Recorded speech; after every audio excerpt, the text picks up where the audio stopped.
Sunday, Sunday, Sunday. Good evening, everyone. Welcome to another episode of True Story Live. Happy to be here tonight on this Memorial Day weekend, 3-day weekend for us, and we're enjoying every minute of it. So I hope wherever you are, you're enjoying your weekend. Hope it's a 3-day one for you. Yeah, there's not extra days in the week or anything like that. It's just you have a lot of us here, at least in America, have an extra day off.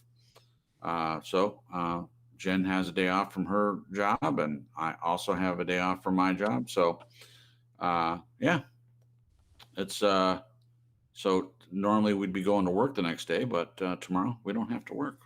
Yeah, I'm thrilled with that. What about you, Jen? I am thrilled. Yeah, it's awesome. Woo! Yeah, more Yahoo! Yahoo! That's the best. All right. Well, we hope everyone is doing well tonight, and welcome to True Story Live. Tonight's topic is an unfinished life, the shores of forgiveness. Very much looking forward to this one. And again, this is another one written by Glenn.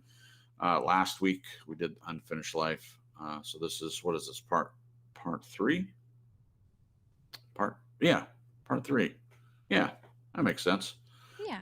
And we'll get into that in just a minute. But first, I'll say hello to my panel, starting with my fantastic industrious, doesn't have to work tomorrow wife, Jen.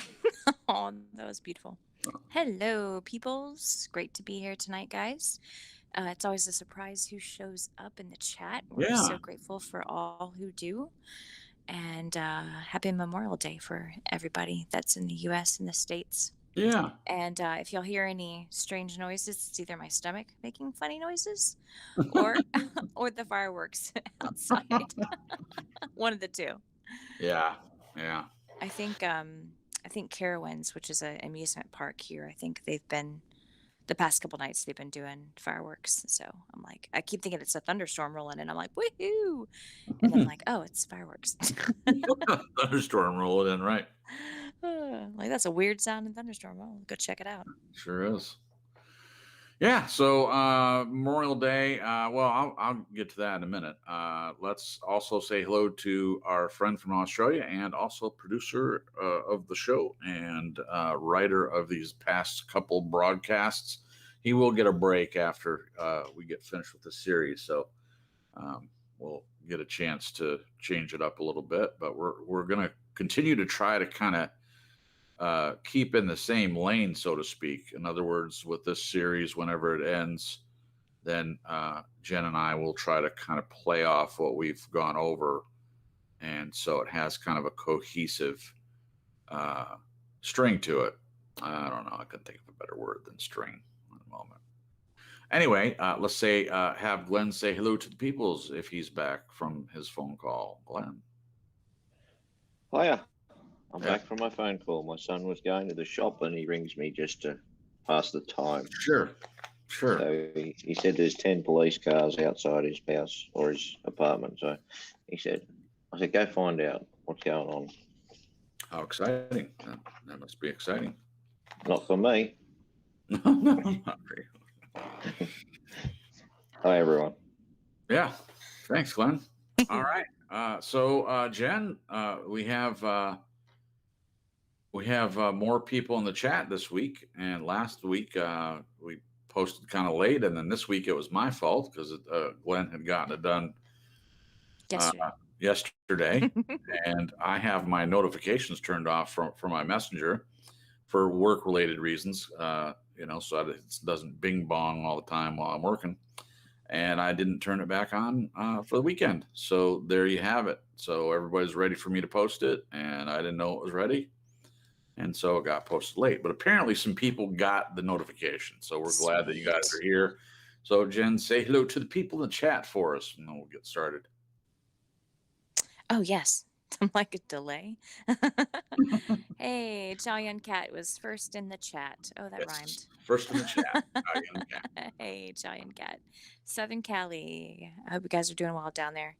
Darlene is here. Celine, hello. Janet is here. So glad to see you, Janet. Thanks for responding to my email.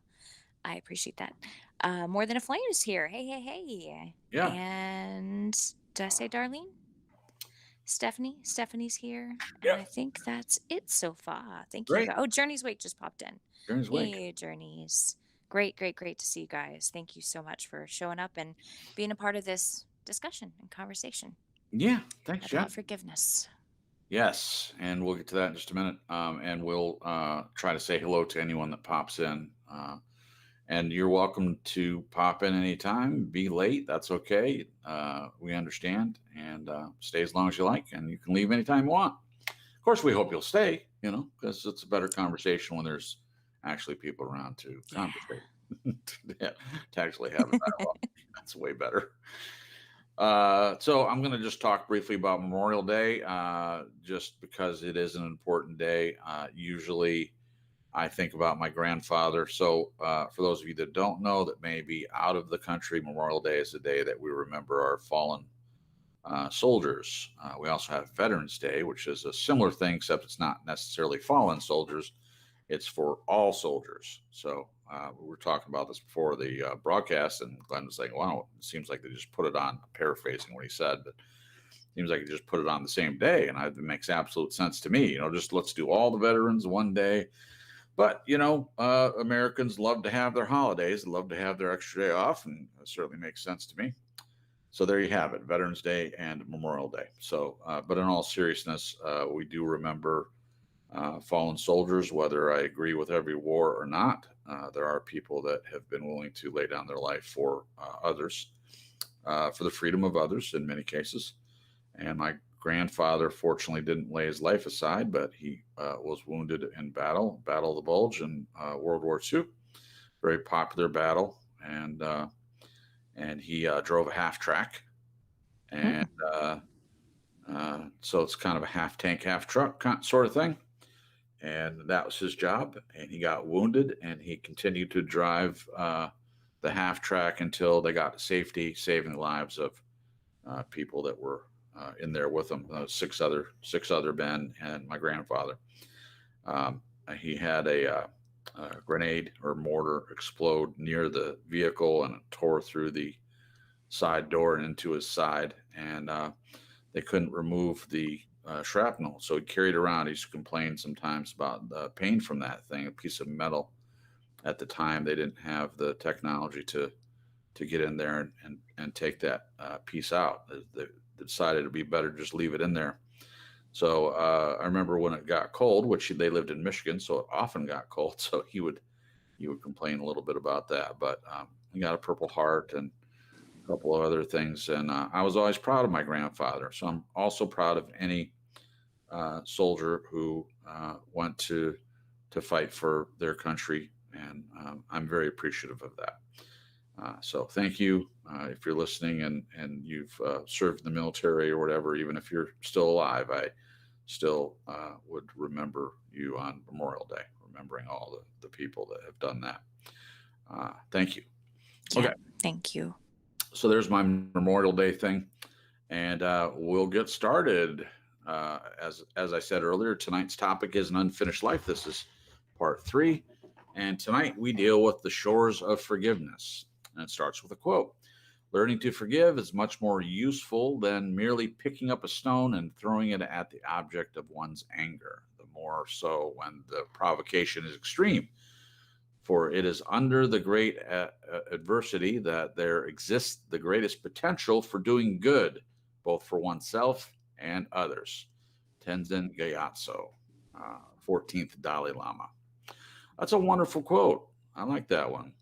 Why then an unfinished life? Well, it's one thing that we can say each person who is alive has in common. We're all going to expire. And the quote is in the description, An Unfinished Life.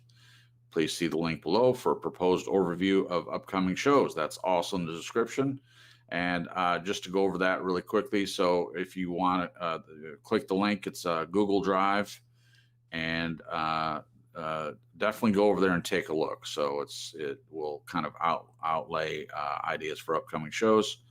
And Glenn, is there a way that people can put notes in there or anything? I haven't been over there yet myself. So no, they need they need to send us a comment or an email. Gotcha. Thank you. Okay. So another quote, only someone who can say I love you is capable of saying I forgive you. And that's our buddy Paulo Coelho.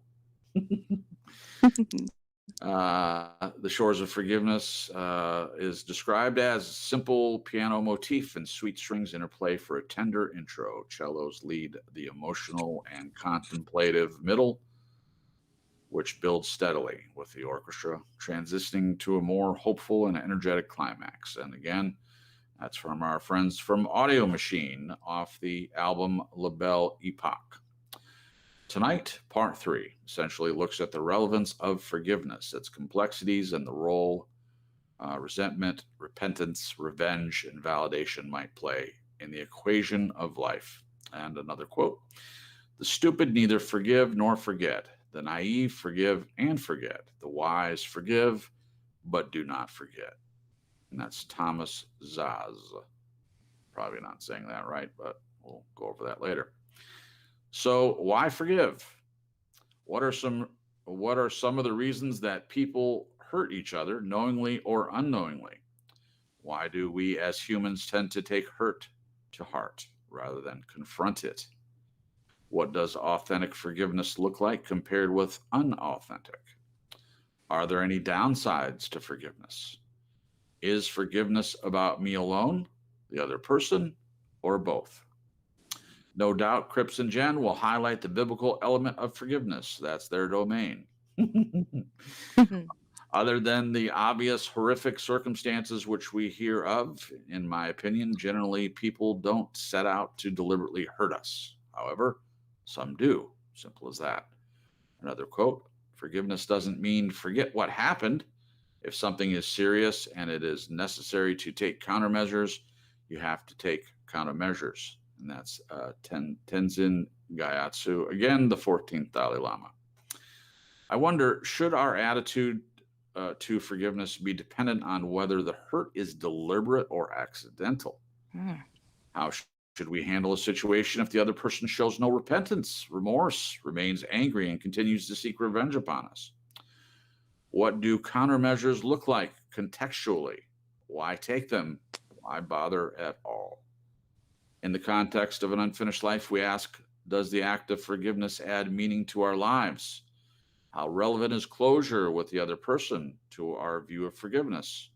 What is the relationship between truth and forgiveness? Is loving oneself a necessity for one to be able to forgive unconditionally? Finally, I wish to address the issue of why some people may choose not to forgive. It feels like there is some dark imagery here. Thinking about the advantages for someone who chooses not to forgive, is it in order to perpetuate conflict, to satiate the ego, in order to perpetuate the victim's mentality, in order to perpetuate the desire for attention, in order to perpetuate the need for validation and be told you are in the right? Any others? Doing this feels like precise time being wasted. Life is too short to share your life with pride as a companion. I like that. I'm going to read that one again. Doing this feels like precise time being wasted. Precious. Precious. That's. See, I knew I messed something up, and I couldn't figure out what it was. It just didn't feel right. Thank you, Jen. Precise time being wasted. Life is too short to share your life with pride and as a companion. Next week, we deal with empathy and consider how seeing the world through compassionate eyes can make a huge difference to all around us. And a final quote, which I'll read again at the end, to forgive is to set a prisoner free and discover that the prisoner was you. Wow. That's good. And that quote is by Lewis B. Smedes. So there we go. Well, this is a great topic for us. And as Glenn said, yeah, there's definitely some biblical things to go over when we get to it. And so looking forward to that.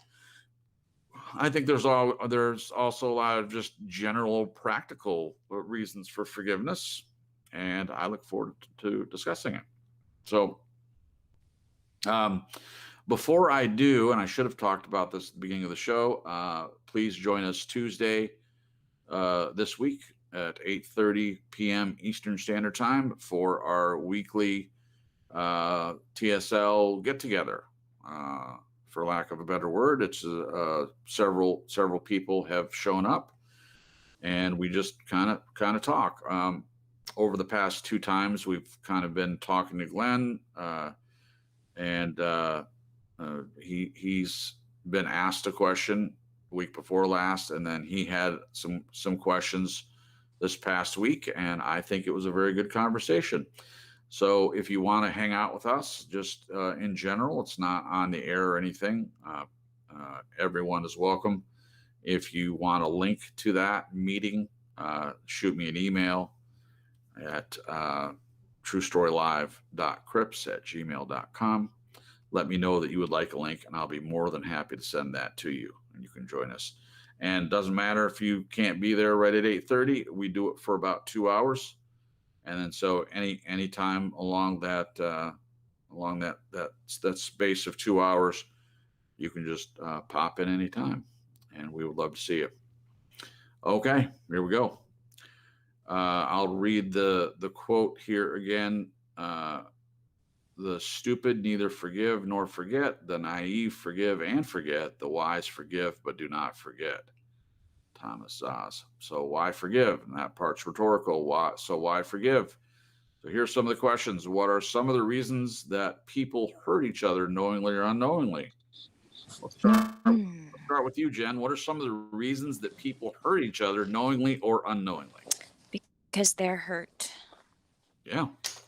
Right. And I know some people, and there's been times in my life that I've hated this phrase, this quote, hurt people, hurt people. Oh.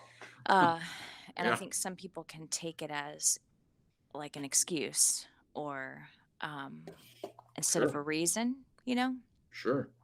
Like if somebody said to me in regard to my ex, hurt people, hurt people.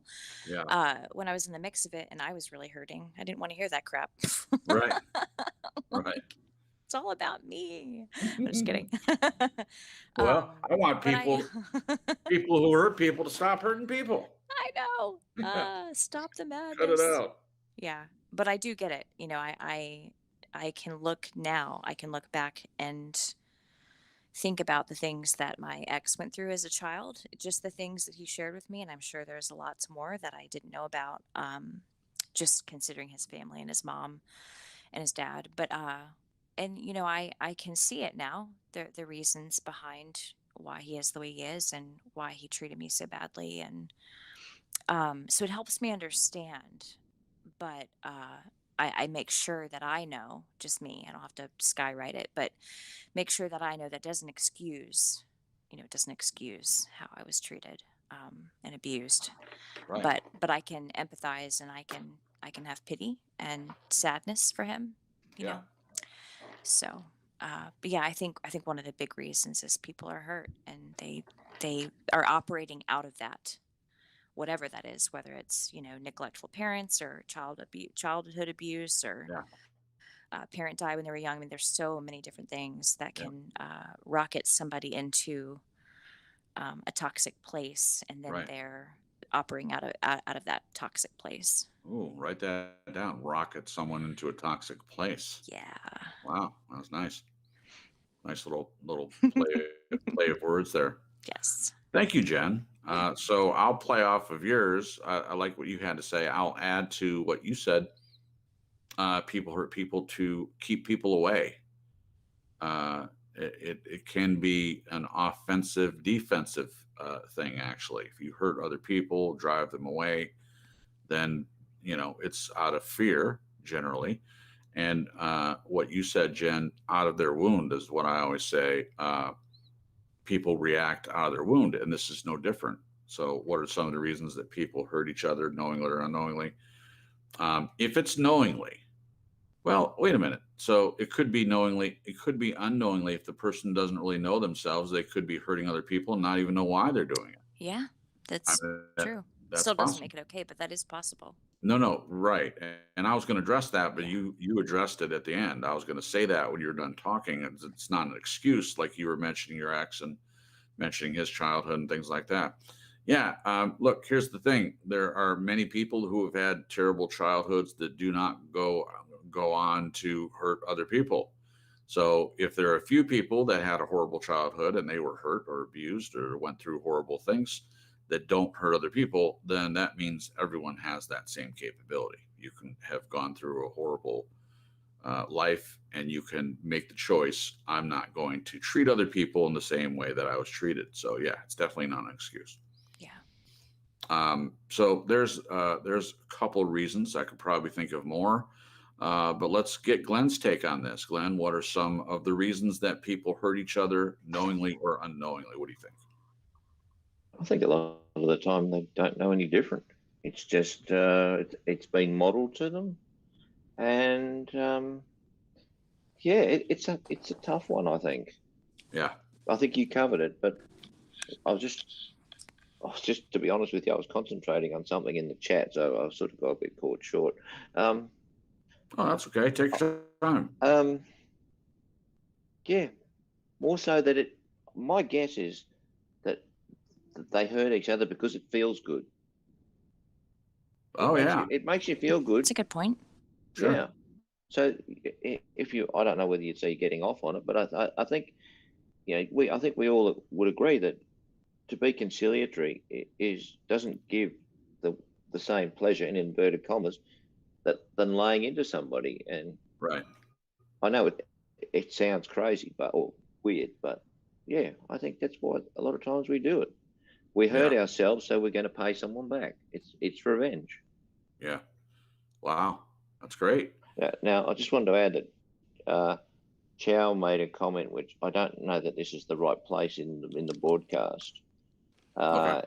but I want to bring it up so we don't forget. If you forgive someone who has, oh bugger, my computer just shut down. Can you...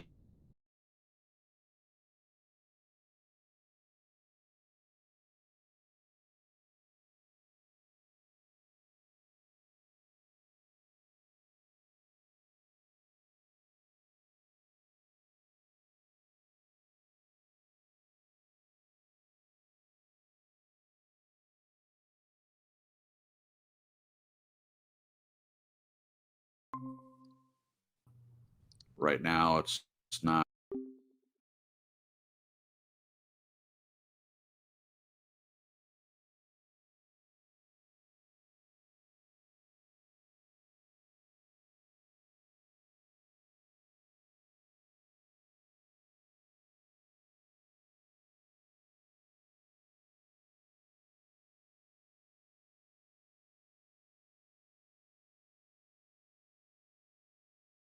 Very much to hear Jen's comment. So Okay. We're getting there. I'm still getting it all together. Okay. Okay. After having to reboot the rotten thing. I understand. Yeah. So can someone answer? Are you able to hear us now? No, they're not able to hear us. So okay. Well, Journey's Wake just said yes, we hear. So I guess it's back on.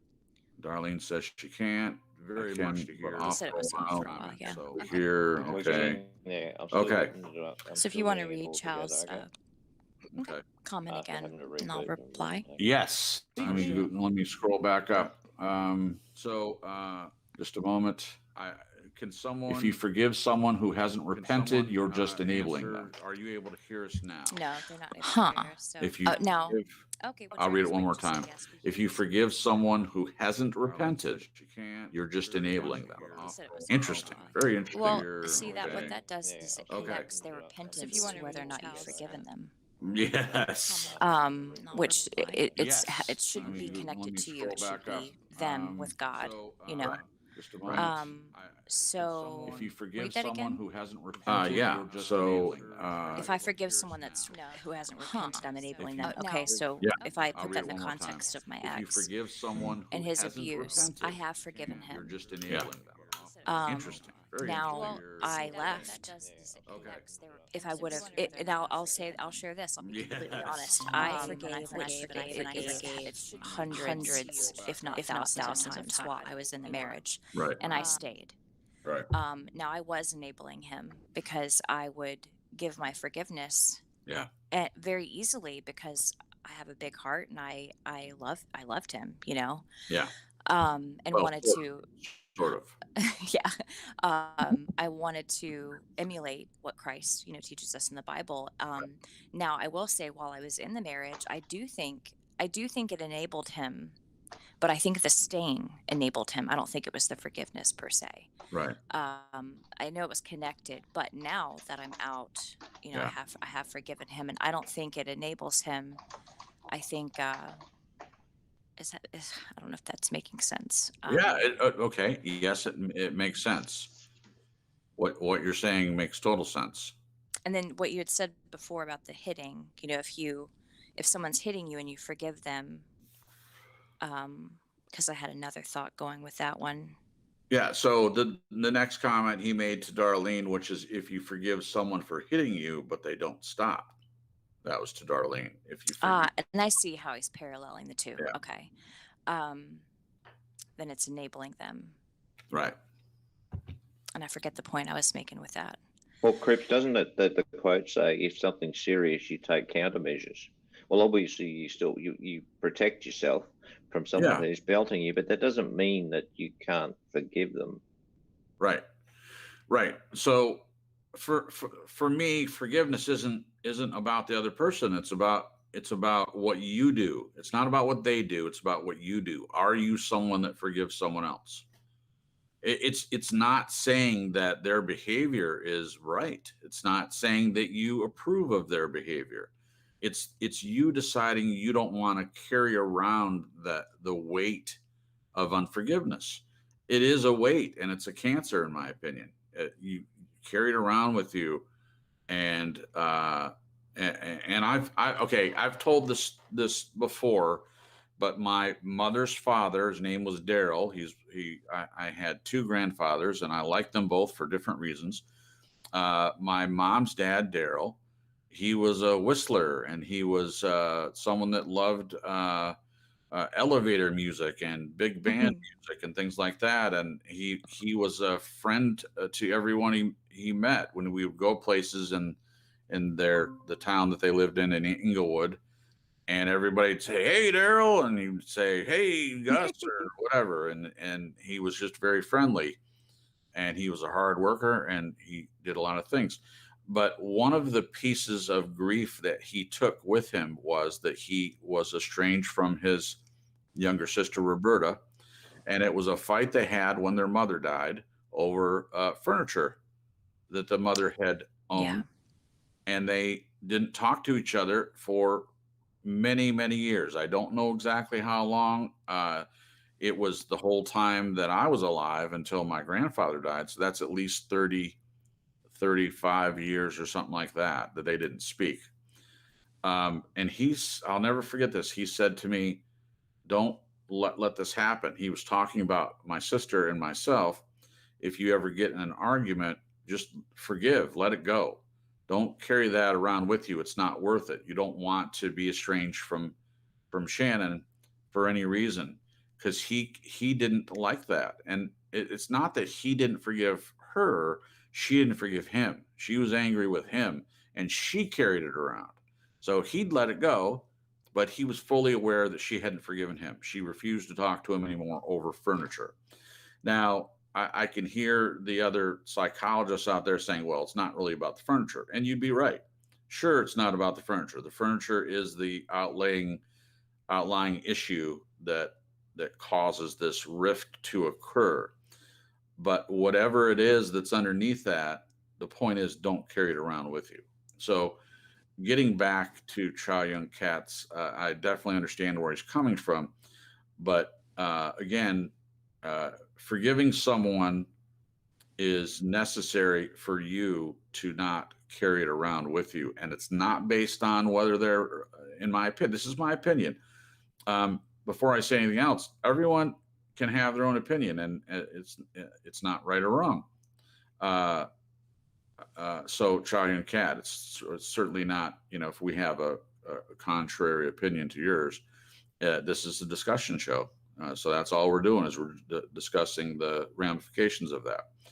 So your comment, if you forgive someone who hasn't repented.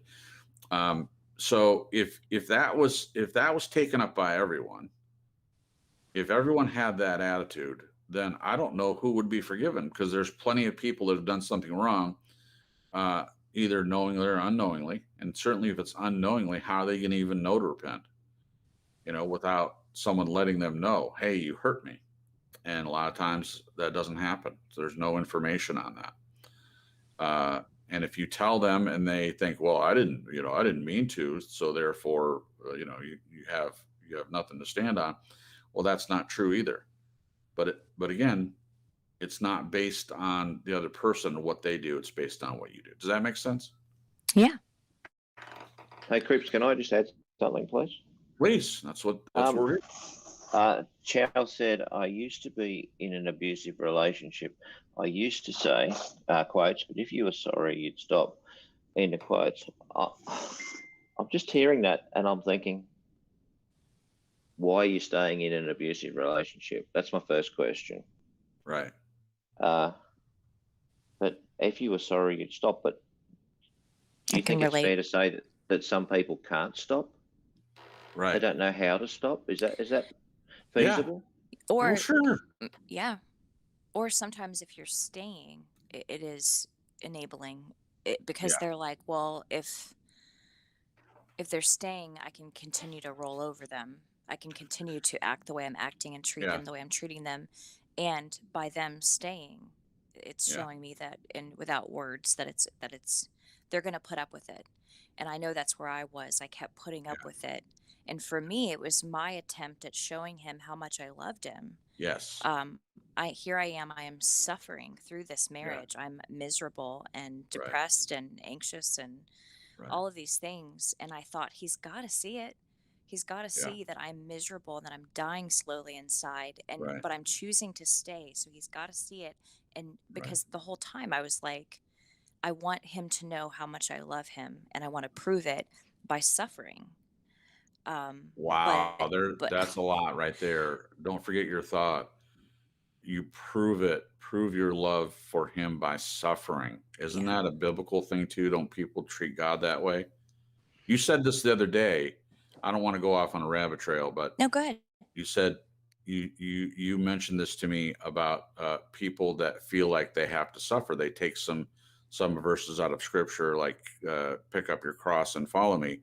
That like suffering for that Christ. means that that you have to suffer. That Christ, on top of his suffering that he did, he wants you to also suffer. And I don't agree with that at all. But that's what made me think of it. Your comment. So please continue. That you suffered to prove to him that you loved him. Is that right?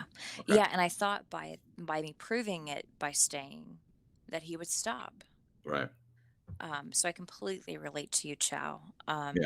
That's but if you were sorry, you'd stop. And he would apologize. A lot of people say narcissists don't say they're sorry. No, he would apologize, but it was me accepting his apology and staying. Right. That was the enabling. It was he accused me of my apologies being fake and manipulative and not actually real, but they were real. Me apologizing or me accepting his apology was real. Right. But it never changed. Nothing ever changed. Right. Action-wise. Thank you, Jen. What I was going to say was that staying with a person is a different subject. I agree with everything you said, Jen. I just want to make the point that if we're talking about forgiveness doesn't mean that you necessarily stay with the person. That's a different thing. It's just whether you carry the unforgiveness around with you or not, whether you're with the person or not, whether you carry that around with you. You can forgive someone and not stay with them. Mm-hmm. You can not forgive someone and stay with them too. So there's different variations. Yeah, different options. In that one. Glenn, did you have any other comments you want to make about his comment before we move to the next? I think the key here is the other person prepared to look at both sides of the story here, because it appears that or it seems that it's very easy for some people to just see their own side, but then when it comes to trying to sort of step over the fence and see it from the other point of view, Yeah. they're Yeah. not prepared to do that. So therefore, if maybe they're not stopping because they're not sorry, even if they say so. Maybe that's just Right. like someone else said. I think that's just a diversionary tactic, Yeah. I agree. and they're not really interested in what you've got to say at all. That's what it seems to me. They don't care Yeah. about you, buddy. Yeah. Look, it's a sad thing. That's what I'm seeing here. Yeah. It's very sad. It is Yeah. very sad. Thank But you. yeah, thanks. Thank you, Glenn. I'm going to take this moment and say hello to 3 people that popped in. Debbie S. Welcome, Yay, Debbie. Debbie. We're glad that you're here. OUDC. Welcome, my friend. It's been a while, but you're welcome. I'm glad that you're here as well. And also Celine and Jaylyn popped in. So Celine popped in and Jaylyn popped in as well. Jaylyn. That's for my buddy Lon on that one, because whenever he sees Jalen in the chat, he does that. So that is not an original Crips thing right there. It's a shout out to my fisherman in the box buddy, which is where we met Jalen. Jalen was over listening to Fisherman in a Box, and she started coming over here, and I have been listening to Fisherman in the Box for quite some time. I love his broadcast. I'll just talk about this very briefly. He was going to go on a trip, and he said that he was done with the broadcast for a while, but then he did yet another broadcast, and I asked him about it. He said, well, all the stuff going on in Minneapolis, I couldn't not comment on that. There's a lot of stuff going on in Minneapolis. I'm not going to take the time to go into that, but you can look it up in the news. Yeah, I thought all that was done, but I guess not. No, I think there's still unrest, and there's still a lot of things happening there. So anyway, yeah, Jalen, I miss my fishermen too. So there you go. Okay, so definitely, you guys, thank you for your comments. You see, we just got an extra like 15 minutes out of one comment that Chang Yun Cat put in there. So that's wonderful. We would love you guys to share your opinions with us. And it's just another way to add to the conversation, and we'll just discuss it and go from there. Okay. So the next one is, why do we as humans tend to take hurt to heart rather than confront it?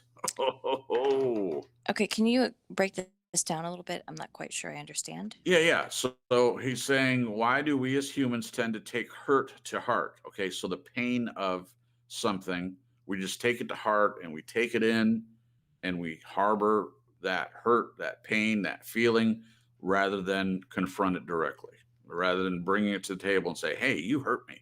That's right. Okay. We stew on it and then get angrier and angrier until it just gets blown to proportions of going to explode. Yeah. Yeah. You know, I'll say one thing. I am sorely disappointed in our world at large when it comes to teaching kids, teaching anybody how to converse, how to communicate, how to have conversations and be direct and have even confrontation. If you're going to be in relationships, there's going to be confrontation. You can't get around it. But unfortunately, there is another side road that's bumpy, and that's this. It's not bringing it to the table. It's acting like it's not there. It's avoiding thinking it's going to go away. It's love conquers all, and I'll just stuff these feelings, and oh crap, a month later I just blew up like Mount Vesuvius all over my spouse. Wow. Wow. And not only was I blowing up about the one thing I got mad, there's 12 things behind it on this list that I'm throwing up at them, while I'm doing it. Nice, Jen. So I am so frustrated. I'm frustrated for myself, and I'm frustrated for everybody else that a lot of us don't have the tools and the skill, and we weren't even taught why this way is better. Yeah. Not just how to do it, but why it's so much better. Right. To bring it to the table. And yeah, it can end up messy and bad. And what one person doesn't want to come, or they don't want to empathize or see the other side, but why not just try? Right. Like, bums me out. I agree. Yeah. Why? That's a great point, Jen. Thank you for sharing that. Yeah. Why not try? Why not try to confront it, to talk about it, and at least have a conversation about it? Thank you, Jen. I would add to what you're saying, and I would say that I think it's because there's something that they get out of holding that hurt in, whether it's being a martyr or something about that hurt that they feel is comforting, in my opinion. Um, they don't understand that by letting it go, they would actually feel better. By letting it go or confronting it and dealing with it, that they would actually feel relief. There's something about it that they want to cling on to it. And we could theorize what that is. I would say that if you're holding on to the hurt, it could be a self-fulfilling prophecy. Everyone hurts me. Everyone betrays me. Everyone eventually leaves me in the end. So this is just adds to my feeling about the way I'm treated.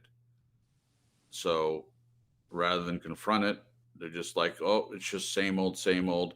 I'm a victim and it's going to keep happening. And I would agree with you. If you're saying it's going to keep happening, it's going to keep happening until you confront it. I'm not saying that you want people to hurt you or not expect that you want people to hurt you. But if every person that hurts you, it's never confronted, then you're setting yourself up for a cycle of abuse that never ends. It's usually a relationship killer, Mhm. not bringing it to the table. Yeah. And how can you? I think when you're stuffing, for me, I convinced myself that I was letting it go, but I wasn't.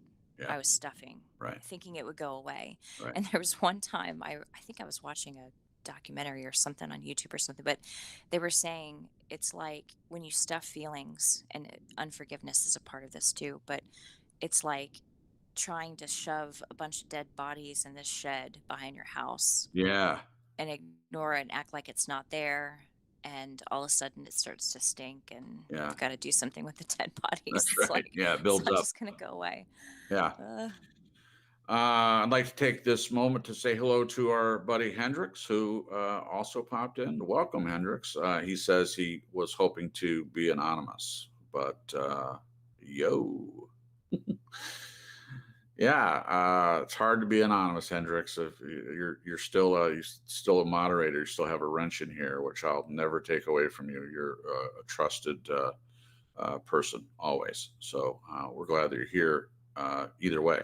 So thank you for coming and saying hello. Welcome. Wow. So we have lots of people in the chat, and we appreciate each and every one of you. And we thank you for your comments. So before I haven't forgotten about you, Glenn. You know what? Let's take your comment first, and then Chow Young Cat had a follow-up answer. Yeah. In the chat. So we'll get to that in just a moment. So how about your opinion? I want to take you short here on this. I know that you're looking at the chat and things like that, but what do you think about this one? Why do we as humans tend to take hurt to heart rather than confront it? What do you think? Because it's easier. Yeah. That's the short answer. Well, mate, Yeah, dig into that. How is that easier? It's easier because there's no, you don't have to put yourself out there and tell another person how you feel. You can feel safe in your own little closet. Yeah. That makes it real easy. Sure. I just want to say, Chow's making some really wonderful comments. So yeah, he's putting stuff on the table here, which I think is absolutely brilliant. So hats off to you, Chow. Thank you so much. That's a great point, because here we have a table here in this discussion with these shows, and when you guys make comments, you're coming to the table. Yep. And that's awesome. Yeah. So thanks, guys. Yes, thank you, Jen. That is exactly what we want. We want, if you look at it, the idea of True Story Live, I had mentioned to Jen and Glenn that I always had this idea. In fact, Jen had made me the first image for True Story Live was a diner It was a picture of a diner with a big diner sign on the outside of it. And I had that on there for quite some time. And then she found me a one that we liked a little bit more, the big neon open sign that I used for my YouTube.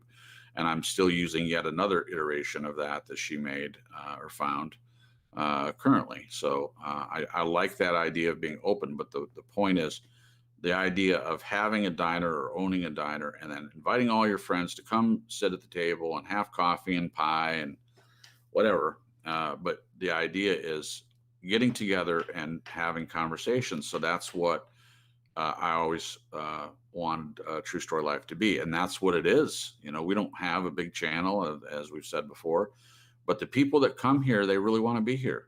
Yeah. You know, they really want to come to the table. And that's proof positive when they make comments like Chai Cat has. So yeah, thank you for saying that, Jen. Yeah, we want you to be a part of the conversation. Yeah, that's the reason why we do this in the first place. Okay, so before we get to the next one, Chai Cat, in response to what we're saying, says, "I'm not saying people shouldn't be forgiven, just that it can be dangerous if the person isn't repentant. I forgive time and again and share 100% of the responsibility and the damage it caused." Well, there you go. There you go. So I would agree. So you're not saying people shouldn't be forgiven. I hear you. Just that it can be dangerous if the person isn't repentant. Agreed. So if the person doesn't repent, certainly it's a danger if you're deciding to stay in a relationship with that person. Yeah. I still think forgiveness and staying are two separate. I know they can be connected, Right. but you can definitely leave and still forgive. It doesn't have to be forgive and stay. Right. Forgive and stay. Yeah. Right. Exactly. But I know that's what I did for a really long time. I forgave and stayed. Yeah. And I do see with his point about how it does enable. But I don't think leaving and forgiving has enabled. Does that make sense? Yeah. Sure. Awesome. Great. Did we say hello to Janet earlier? I think we did. Jan? We did. Yeah. Okay, great. All right. Next one. What does authentic forgiveness look like compared with unauthentic? What does authentic forgiveness look like compared to unauthentic? I'll take this one first. To me, authentic forgiveness is when you really forgive someone. It's really pretty simple in my mind. You really forgive them. It's not that you're just saying, "Oh, I forgive you," but you're still harboring resentment. If there's resentment, it's unforgiveness. It's not forgiveness. And again, it's not staying. I'm not saying that means that you stay. It means that you're not carrying around the resentment of whatever hurt it was that was perpetrated on you. You're really letting it go, really forgiving, really not holding anything against that person. That's authentic. Unauthentic is that it's a pretense. It's a fake forgiveness. It's where you say, "Oh yeah, I forgive you, man. Oh, no worries. I tell Jen all the time, there are a lot of people that use that term, "no worries." And when they say it, most people that say "no worries," it's like the equivalent of "I'm fine." I'm fine. I'm fine. Really? No worries? Really no worries? Because I think there are worries. When you say it, I think, I don't believe it. I don't trust it. For most people. Now, Jen doesn't use that phrase, but if she were to use it, No, I do. I do remember, and you said you trust it. Oh, that's right. When Well, you don't use it a lot, though. Yeah, no. You don't use it a lot. But yeah, with you, I trust it. That was the point I was going to get to. I know Jen's heart. And so if she says no worries, I don't think twice about it. My brother-in-law, on the other hand, he doesn't listen to the broadcasts, and I'm not saying anything about him that I wouldn't tell to him. I've even brought this up with him. When he says no worries, I said, "Really? No worries?" Because he tends to be a passive aggressive person. He acts like everything's fine. He lets things seemingly go easily. And then when he gets mad, then here comes the list of past stuff. And I'm a little sensitive to this because this has happened to me. My uncle, my mom's brother, he has done this to me. where he gets mad about something, and then here comes the laundry list, literally from 20 years of things that he's been upset with me about that he never brought up, that all come out, as Jen said earlier, Mount Vesuvius, all exploding all over me.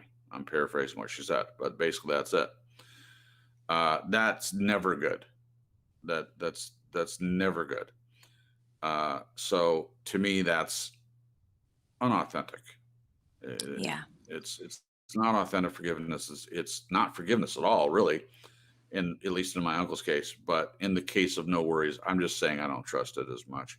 Yeah. I guess it's the same as someone says no problem, really, but for some reason no worries worries me more than no problem. Hello, Nut House. The Nut House is in the house. Welcome, my friend. It's the Peanut Gallery. Yes. So, guys, do yourself a favor and go over and listen to the Nut House. I was over there the other night. I had nothing better to do, and I saw that it came in my subscriptions, and I went over there and said hello to everyone. There's a couple people that come in here from time to time. BB Truth, that's where I met that person, and she comes in here from time to time as well. And they were having a broadcast talking about, and I don't know all the details of it yet, but there was someone that there had been a betrayal of sorts, and a lot of people were hurt. Now, this topic that we're talking about, this is one of the reasons why I'm bringing this up. Well, there's a couple of reasons, but they were talking about this person who had hurt a lot of people, and they were struggling with it. This is someone that had been in the ranks of friends and things like that, and then had kind of betrayed them and talking about them on their stream and things like that. So the other night they were talking about this and discussing it, and there were emotions. There were people that were very upset and hurt, and it didn't need to happen. It didn't need to happen. Yeah. If there was forgiveness, if there was a conversation, if they brought it out and came to the table and worked it out and discussed it, then I'm not saying that automatically takes away the hurt, but it's a step in the right direction. So anyway, all that to say, if you're not subscribed to the Nut House, it's kind of truther, in my opinion. It's truther stuff. So if you're not into that, then obviously, use your own discretion.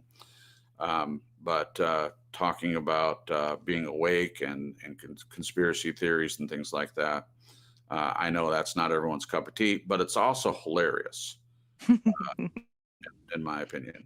There's lots of good people over there, and he was talking about on the broadcast that what friends do is they promote each other's shows. Like it may not be your cup of tea, but at least you say go check it out and see if it is. So I'm saying that not everyone. I'm not saying that everyone on TSL is saying that, but I'm personally saying that. I don't want to get in trouble with Glenn. Glenn may not have an issue with anything that is talked about over there, but I just want to be clear that it's me personally, Cripps, that's saying that, and not doesn't necessarily mean everyone. So that's all I'll say about that. Welcome. We're glad that you're here. The Nut House. Thank you for showing up. We appreciate you. Okay, where were we? Did we Wait, what does authentic? Yeah, what does authentic? Glenn needs to answer that one, right? Yeah, I haven't answered it either. Okay, yeah. Go ahead, the Glenn. two of you. Do you want to go first, Jen? I'm still thinking about it, but I can do it on the fly. Well, if you want, I'll go. Okay, yeah, go ahead. Okay. Hi, Peanut. How's it going, buddy? There you go. I've got no problems with him. Why would I? Yeah. Just why to be would clear. there's very few people I have problem with at all. Right. If right. I do have a problem, I just turn them off. Right. Yeah. So, Yeah. I wanted to address this one in terms of what Chow said, because I think it's relevant. Okay. This authentic and unauthentic. Let's deal with this in terms of a relationship in conflict, or as he said, an abusive relationship. I think authentic forgiveness is when it's not a one-way street. I think very rarely would I find, and I don't know what anyone else thinks, that anybody is 100% in the right and anybody else is 100% in the wrong. To my mind, it Yeah. takes two to tango. Yep. And I think authentic forgiveness comes from when two people communicate the reasons as to why they're doing what they're doing and just lays it out. And they both look at each other and say, look, you know, neither of us are perfect here. Why don't I see that? Then forgiveness flows from both sides of it. That to me is authentic. I think it's unauthentic when you just have the expectation that you have been totally wrong and someone else ought to forgive you for it. I don't like that at all. I think that's unrealistic. So Okay. I think in that case, if you have an expectation that someone sees another person as 100% in the wrong, that's, to my mind, very little motivation to really want to forgive, in the sense that, oh, I really, really, really forgive. I'm sure, I just can't see how there's not something sitting in the back of their mind that really, hey, you know what, you really didn't listen to what I had to say, or you don't really care what I have to say. All you care about is yourself and getting Right. forgiveness. So Right. I'm uncomfortable with that. So that's my take on it. Okay. Huh. Thank you. Thank you. Len. What about you, Jen? What do you think? Yeah, I keep going back to the example that you made, and just to piggyback on top of that, I think people who frivolously hand out forgiveness and tell someone that they forgive them, or accept their apology, and then continue to keep a record of wrongs and rehash and bring up again, Yeah. holding a record of wrongs, using it as a weapon, using someone's mistakes as a weapon to kind of beat them down later about it. Yeah. I feel like that's very unauthentic or inauthentic. I would agree. But the authentic side, I think it's truly forgetting, where you don't think about it anymore. There are so many, I'm laughing, it's not funny, but there's so many fights and things that we got into fights about, my ex and I, that I can't even remember what the fights were about. And they were like big blow up fights, really bad. Yeah. Because I put it behind me. I was consistently Right. letting it go. Now there were some things that I didn't so much, but there Right. were a lot of things that I didn't want to be a person that kept a record of wrongs. Right. Now I'll be honest, there's a part of me that wishes I kind of had, journaling Yeah. wise, Sure. not to beat him up with it or to hold it over his head or anything, because I wouldn't be able to truly forgive if I had done that. Right. But it just was such a mind F Yeah. that I sometimes I feel like I have memory blanks, and that's the only reason that I'm like, I wish I would have had like some kind of recording, or just out of the psychology curiosity side of me. Yeah. But yeah, so when it comes to inauthentic and authentic, I feel like that's what it looks like. Yeah. Thank you, Jen. Yeah. Before we move to the next one, I'll just say briefly, this has happened to me recently. So there was someone who did some hurtful things a couple months back, and I'm not going to mention names and get into a big long thing. I'll just for the purpose of the story, let's call him Bill. So Bill had done some things which were hurtful to me, and I forgave him. Move forward. I haven't thought about it until recently, and then I got an email from this person, and I was surprised that I got it, because the Bill hasn't been talking to me. So I sent a message back, just basically saying, hey, I was surprised to get this. Maybe you don't want me in your email list anymore, and kind of half joking, half not, about that. And he responded that no, he meant to send it to me, and I said, as far as moving forward, he says, you said some things that were hurtful about me, which was untrue. I didn't do that, but that was his perception. And I have been wanting and open and willing to discuss it and clear the air. But this person, Bill, hasn't wanted to do that. But he says to me, I forgive you, though. He says, you said some hurtful things. I forgive you. So there's this other idea of forgiveness where I'm the one who Bill hurt, but Bill feels like I did the wrong to him. So I find that very interesting. To me, it's a completely defensive thing. It's like, well, I hurt someone else, but I'm going to say that they hurt me. And then that way I can be the one to quote unquote forgive, and at least in the quote unquote Christian world, then it seems like you're a better person. I have something to say about that. Please. What if Bill was truly hurt? Even if you don't agree with it, Sure. even if you don't agree that he was hurt or why he was hurt, but from his perspective, he was. Okay. And maybe he was holding on to bitterness Mhm. and did need to forgive you. Now, I don't think we necessarily need to tell everybody No. who that we forgive them.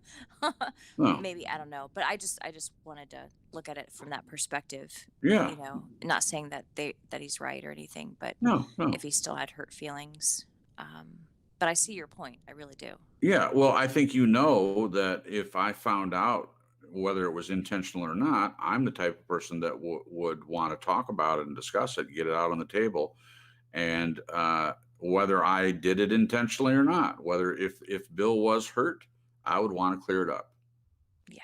I would Yeah. want to ask for forgiveness, even though this person has said, I forgive you. And I don't agree that there's any reason for him to forgive me. But if there was something that I missed, I would be more than happy to discuss it and get it all out, get it done. Me personally, I don't want to carry unforgiveness around with me. Mm-mm. And we haven't even gotten to the biblical. We're going to get to the biblical part when it comes to that point where Glenn made this comment. So don't think that I am choosing not to, for some reason, talk about the biblical aspect. I just want to get through the questions first, just from a practical perspective first, and then Yeah. I'll say something about that. Okay. So we got through that one. The next one is, are there any downsides to forgiveness? Are there any downsides to forgiveness? I think this is an interesting question. Ooh, yeah. You want Letting go of that anger, that feels so good. That's not a downside. Some people might look at it like a downside. Oh, letting go of the anger. Oh, yeah. Based on my comment earlier, like onto it. Yeah, I see what you're saying. Dang it. I think some people, because I don't like feeling angry, Right. but I think there is something in all of us, the flesh side of us, that finds something, for lack of a better word, titillating about it. There's some seduction in anger, you know what I mean? Right. It feels there is a part of our flesh that it feels good. And yeah, that's all I wanted to say. I'm not saying I'm operating out of that, but I can, I've been there a few times where it feels good to be angry. Right. And when we forgive, we have to let that go. Yeah. And sometimes it's hard for people. That's a good point. So you're saying the downside would be if you've been holding on to it and there's something about that you're getting out of it, then you have to let that go, and that may be difficult. Yeah, maybe difficult. Okay, thank you, Jen. I can't think of a single downside other than what Jen said. I can see her point. Are there any downsides to forgiveness? Based on what Chow Yun Cat said, I guess the downside would be if the person's not repentant and that's important to you, maybe that would be the downside. But I would still say that in the grand scheme of things, it's still always an upside for you personally. Yeah. To let go of it, to let go, not carry it around, not let it become a root of bitterness and resentment that could cause other areas, even health problems, in my opinion, could cause turn into physical health problems for you by holding in that unforgiveness. It's horrible. So I would say, just, it's a short answer, but I would say there are no downsides that I can think of to forgiveness other than what Jen brought up. Glenn, what do you think about this one? Are there any downsides to forgiveness? Downsides?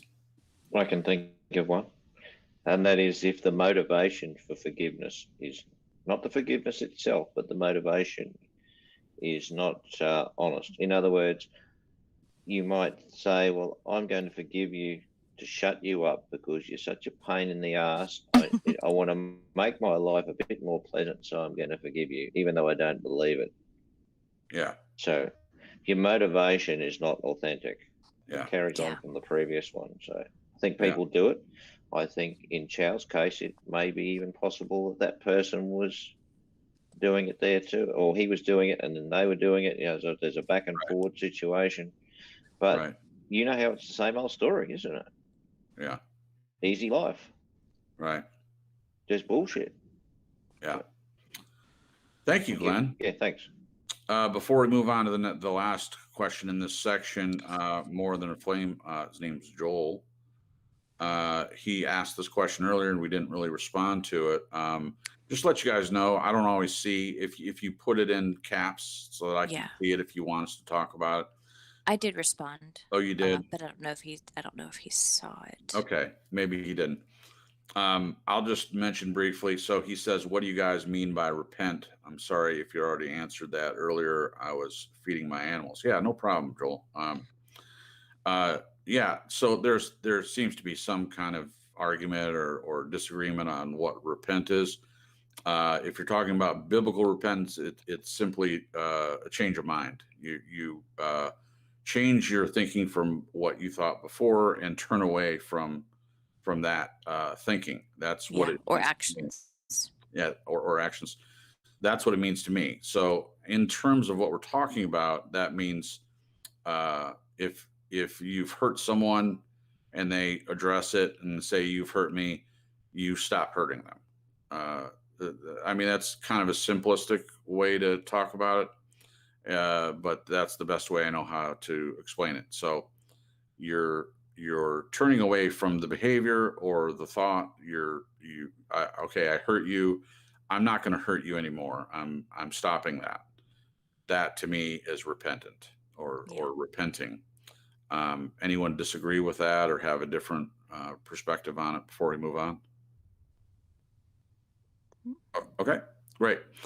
Next one is forgiveness about, this is a good one. Is forgiveness about me alone, the other person, or both? Jen, do you want to take this one first? Is forgiveness about me alone, the other person, or both? Okay, so I would think that I believe it's, for the majority, it's mainly for yourself. And I think we can get confused when we think it's for the other person. But I will say that if you're in relationship with somebody, like a marriage, or relationship, or friendship, Right. I think it is connected to the other person if you're, wanting to move ahead in the relationship or friendship. Right.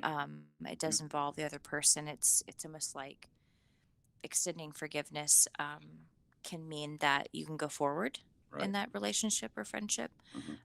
Because holding on to the unforgiveness can end it. It can ruin it, just from the inside out. Right. But I do think that when it's connected to somebody else, it's both ways. You both have a choice, to forgive, and that it is for that person that's forgiving more so than the other person. Beautifully said. Yeah. Beautifully said. Thank you, you. Jen. What about you, Glenn? I'll go last on this one. Is forgiveness about me alone, the other person, or both? What do you think? From a selfish perspective, I think it's more about me. Even if I'm forgiving someone else, I'm really doing it for me. It's allowing me to move forward, move on, because I can't anticipate the response or reaction of any other person, whether they're going to say, well, I don't accept it, or yeah, thanks very much, or I don't care what you say.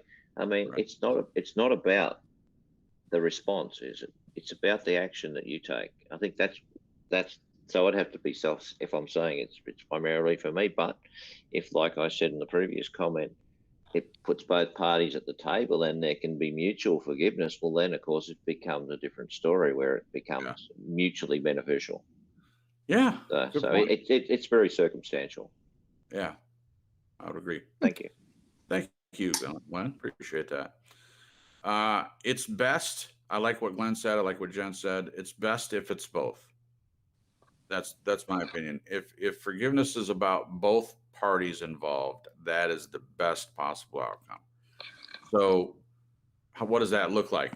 To me, it looks like you bring it to the table. You say you hurt me. The other person takes responsibility for that. They validate, they empathize, and they quote unquote repent of that behavior or that thought. They move forward in the relationship and become better and wiser people, each of them based on the experience. The person that did the hurting doesn't repeat the same behavior. The person that was hurt does forgive, Mm. and they benefit. Both people benefit from that. Best when it's both. Now, having said that, it doesn't have to be both, and oftentimes it isn't. Forgiving someone should be, like Glenn said, he said it may be selfish. I don't think it's selfish at all. I think that it is about us. It is about the person that needs to forgive. It's about them. It's not so much about the other person, because the other person may not be willing to repent. It may not be willing to change the behavior or change the thoughts that they have.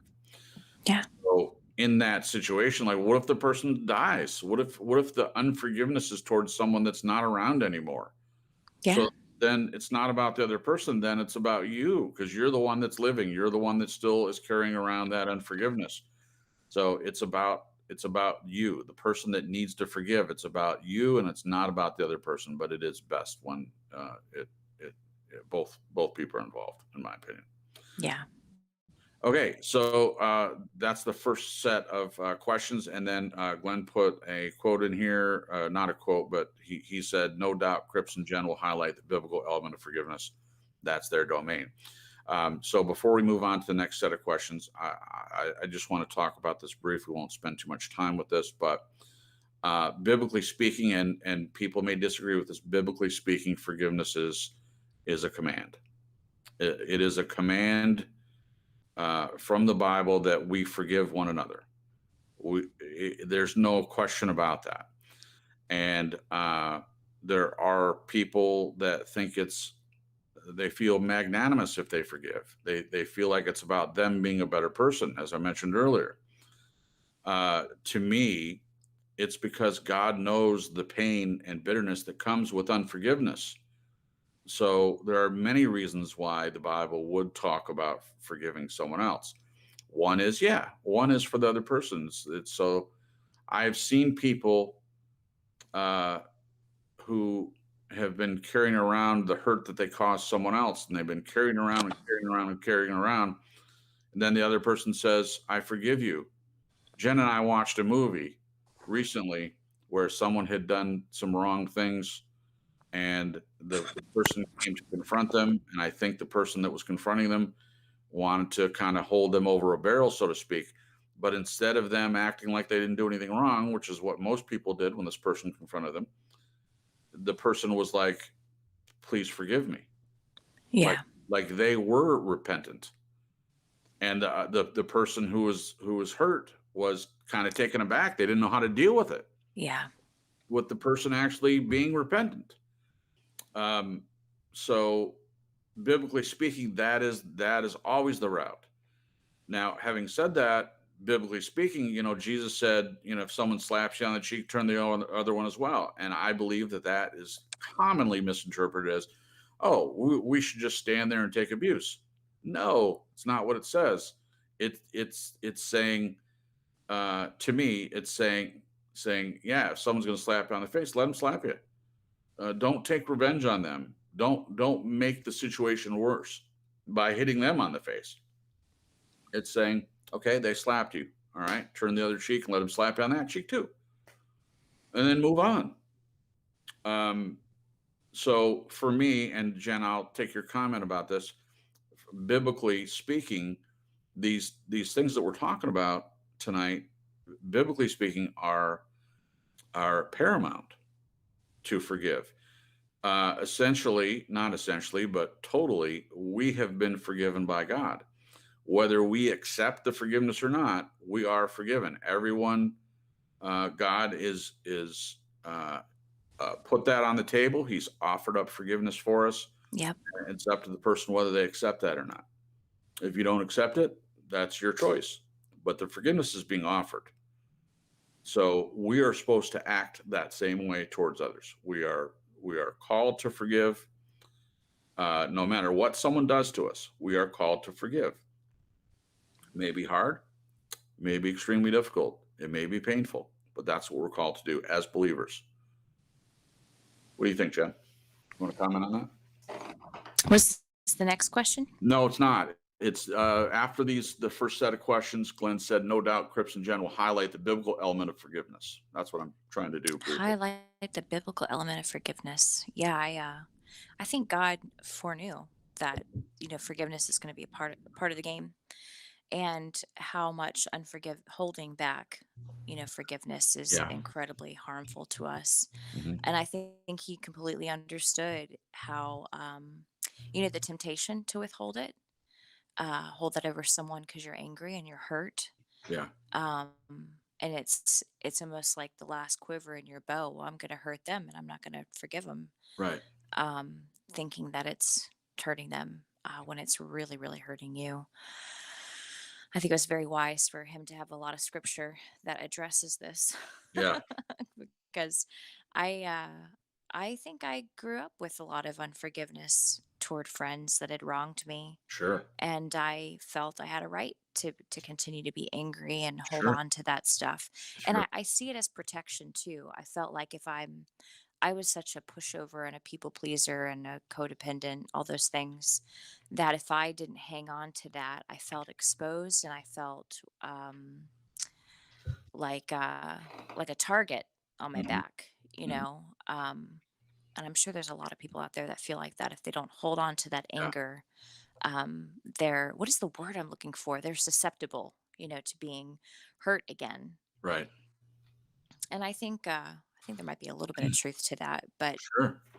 still, it's like the arrows aren't, the destruction isn't coming from around you anymore if you're holding on to unforgiveness. It's coming from within. So Yeah. it's like, oh, the enemy's within the walls. Yeah. Yeah. Um, so Mhm. that's what I have to say. Thank you, Jen. That made me think of a movie. We have not seen it, but there's a movie. I don't know the name of it, but it's The Enemy in the Walls. You said Oh, that, and it's about a guy that lives in this apartment or house or whatever, and there's something behind the walls, and it's an enemy that lives behind the walls. So that sounds interesting cool. interesting that you brought that up. Yeah. So if you have a different idea of biblical forgiveness, please put that in the chat, and we'd be more than happy to discuss that more.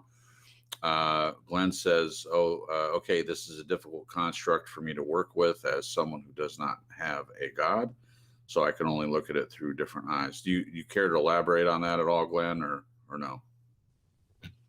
That comment mainly came out of a couple of people said they've hurt God, and I said, well, how do you hurt God? That went straight through to the keeper. Yeah. Yeah.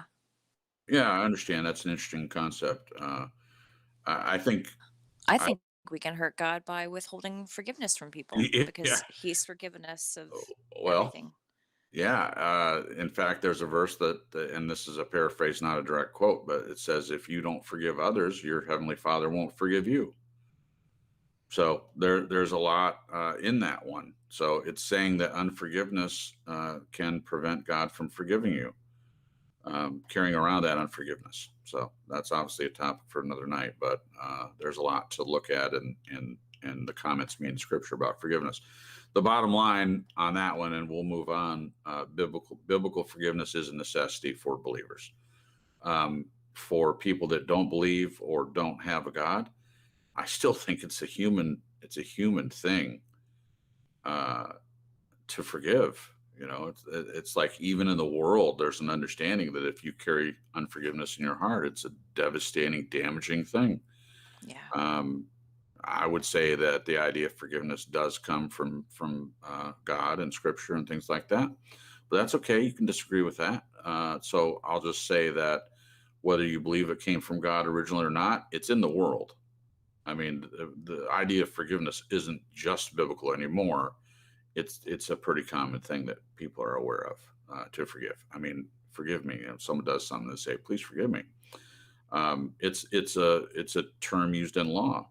Forgiveness of your crime, being not paroled. What is it?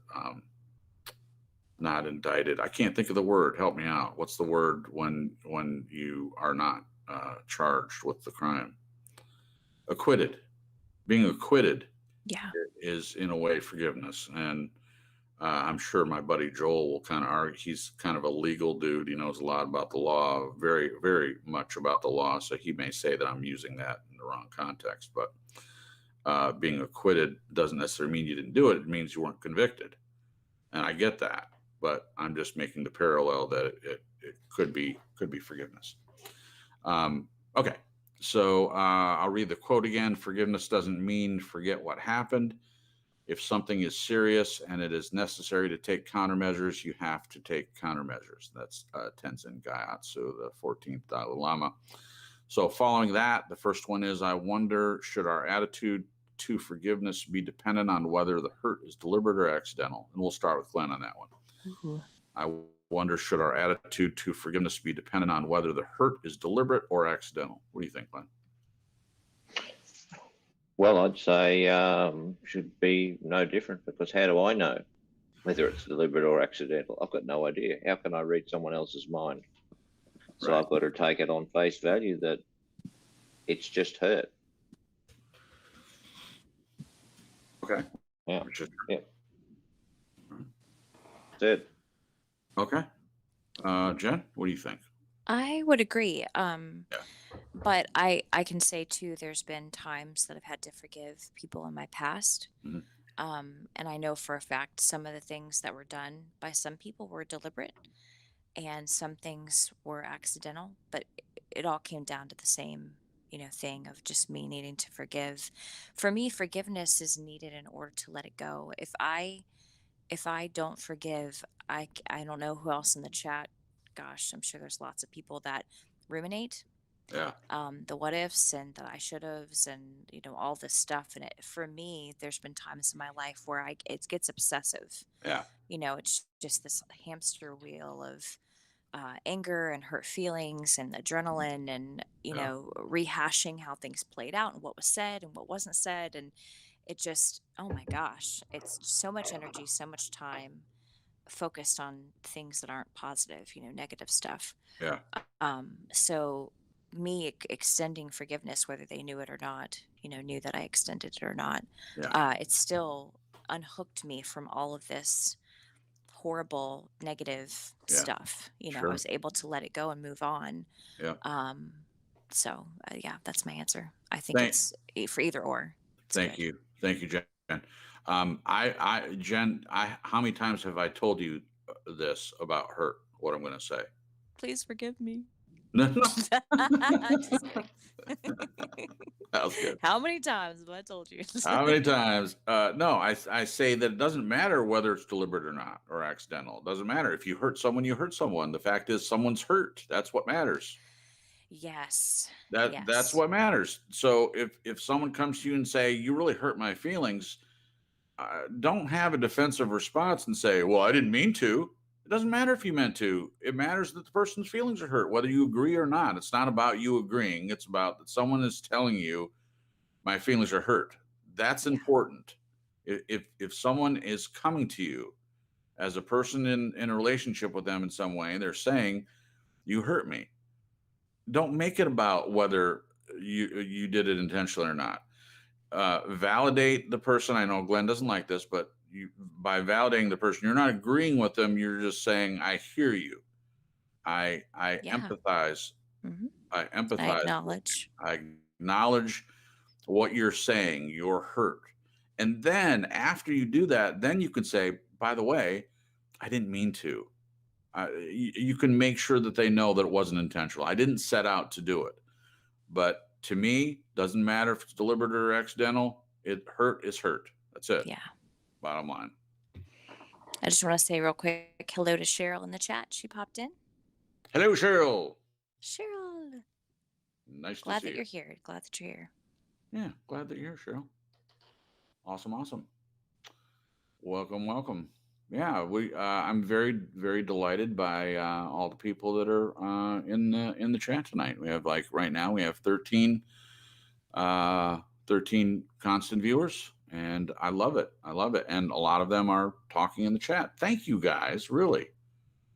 Thank you so Yes, much for love being it. part of the conversation. Okay, so we did that one. Heard is deliberate. Okay, so the next one is, how should we handle a situation if the other person shows no repentance, remorse, remains angry, and continues to seek revenge upon us? I'll go first. Glenn went first on the last one. So how should we handle a situation if the other person shows no repentance, remorse, remains angry, and continues to seek revenge upon us? Forgive anyway. That's the short answer. Forgive Yeah. anyway. Again, because it's not about the other person. It's about whether you're going to carry that around with you. And I say the price is too high to do that. So this is what I meant earlier when I said it's not about the other person, because the other person may not repent. They may not change their behavior. They may not stop doing whatever it is they're doing. Mhm. Again, it doesn't mean staying in a relationship. If you're with someone who continues to hurt you over and over again, and they show no repentance, they show no remorse, and they remain angry, especially if they're seeking revenge on you, my advice would be to, if at all possible, to stay away from that person. Yeah, walk away. But don't hold resentment toward them. Let it go. And we talked about this today about how, I'm in a bunch of support groups for narcissistic abuse. And one of the things they say is holding back forgiveness. I never know how to say that. Holding back forgiveness or holding unforgiveness. I guess those are the two ways. It keeps Same. It's the you, same yeah. thing. Yeah. It keeps you connected to your abuser. Now, I know some of these situations aren't with an abuser per se, but if you're trying to move on and holding unforgiveness is keeping you attached to that person that you're angry with, that's why forgiveness is so important. Right. It helps you disattach. There you go. Which is great. Love it. Love it, love it, love it. Okay, so what about you, Glenn? How should we handle a situation if the other person shows no repentance, remorse, remains angry, and continues to seek revenge upon us? Yeah, I just want to go back a little bit because I was just doing the chat, but I remember a conversation I had with your mum a long time ago, and it was in relation to if we had a situation and I would say, but I didn't do anything to hurt that person, but the other person says, yeah, but you hurt me, and I'm saying, but hang on, I didn't do it. And as your mother explained to me, it doesn't really matter what I think. It's the fact what the other person says is the critical part. If they're hurt, they're hurt. Simple as that. So taking that into the situation, if another person shows no repentance, remorse, angry, well, what can I do about that? I just have to handle that as though what they do is out of my control, but just stay my course, not be affected by their behavior. Right.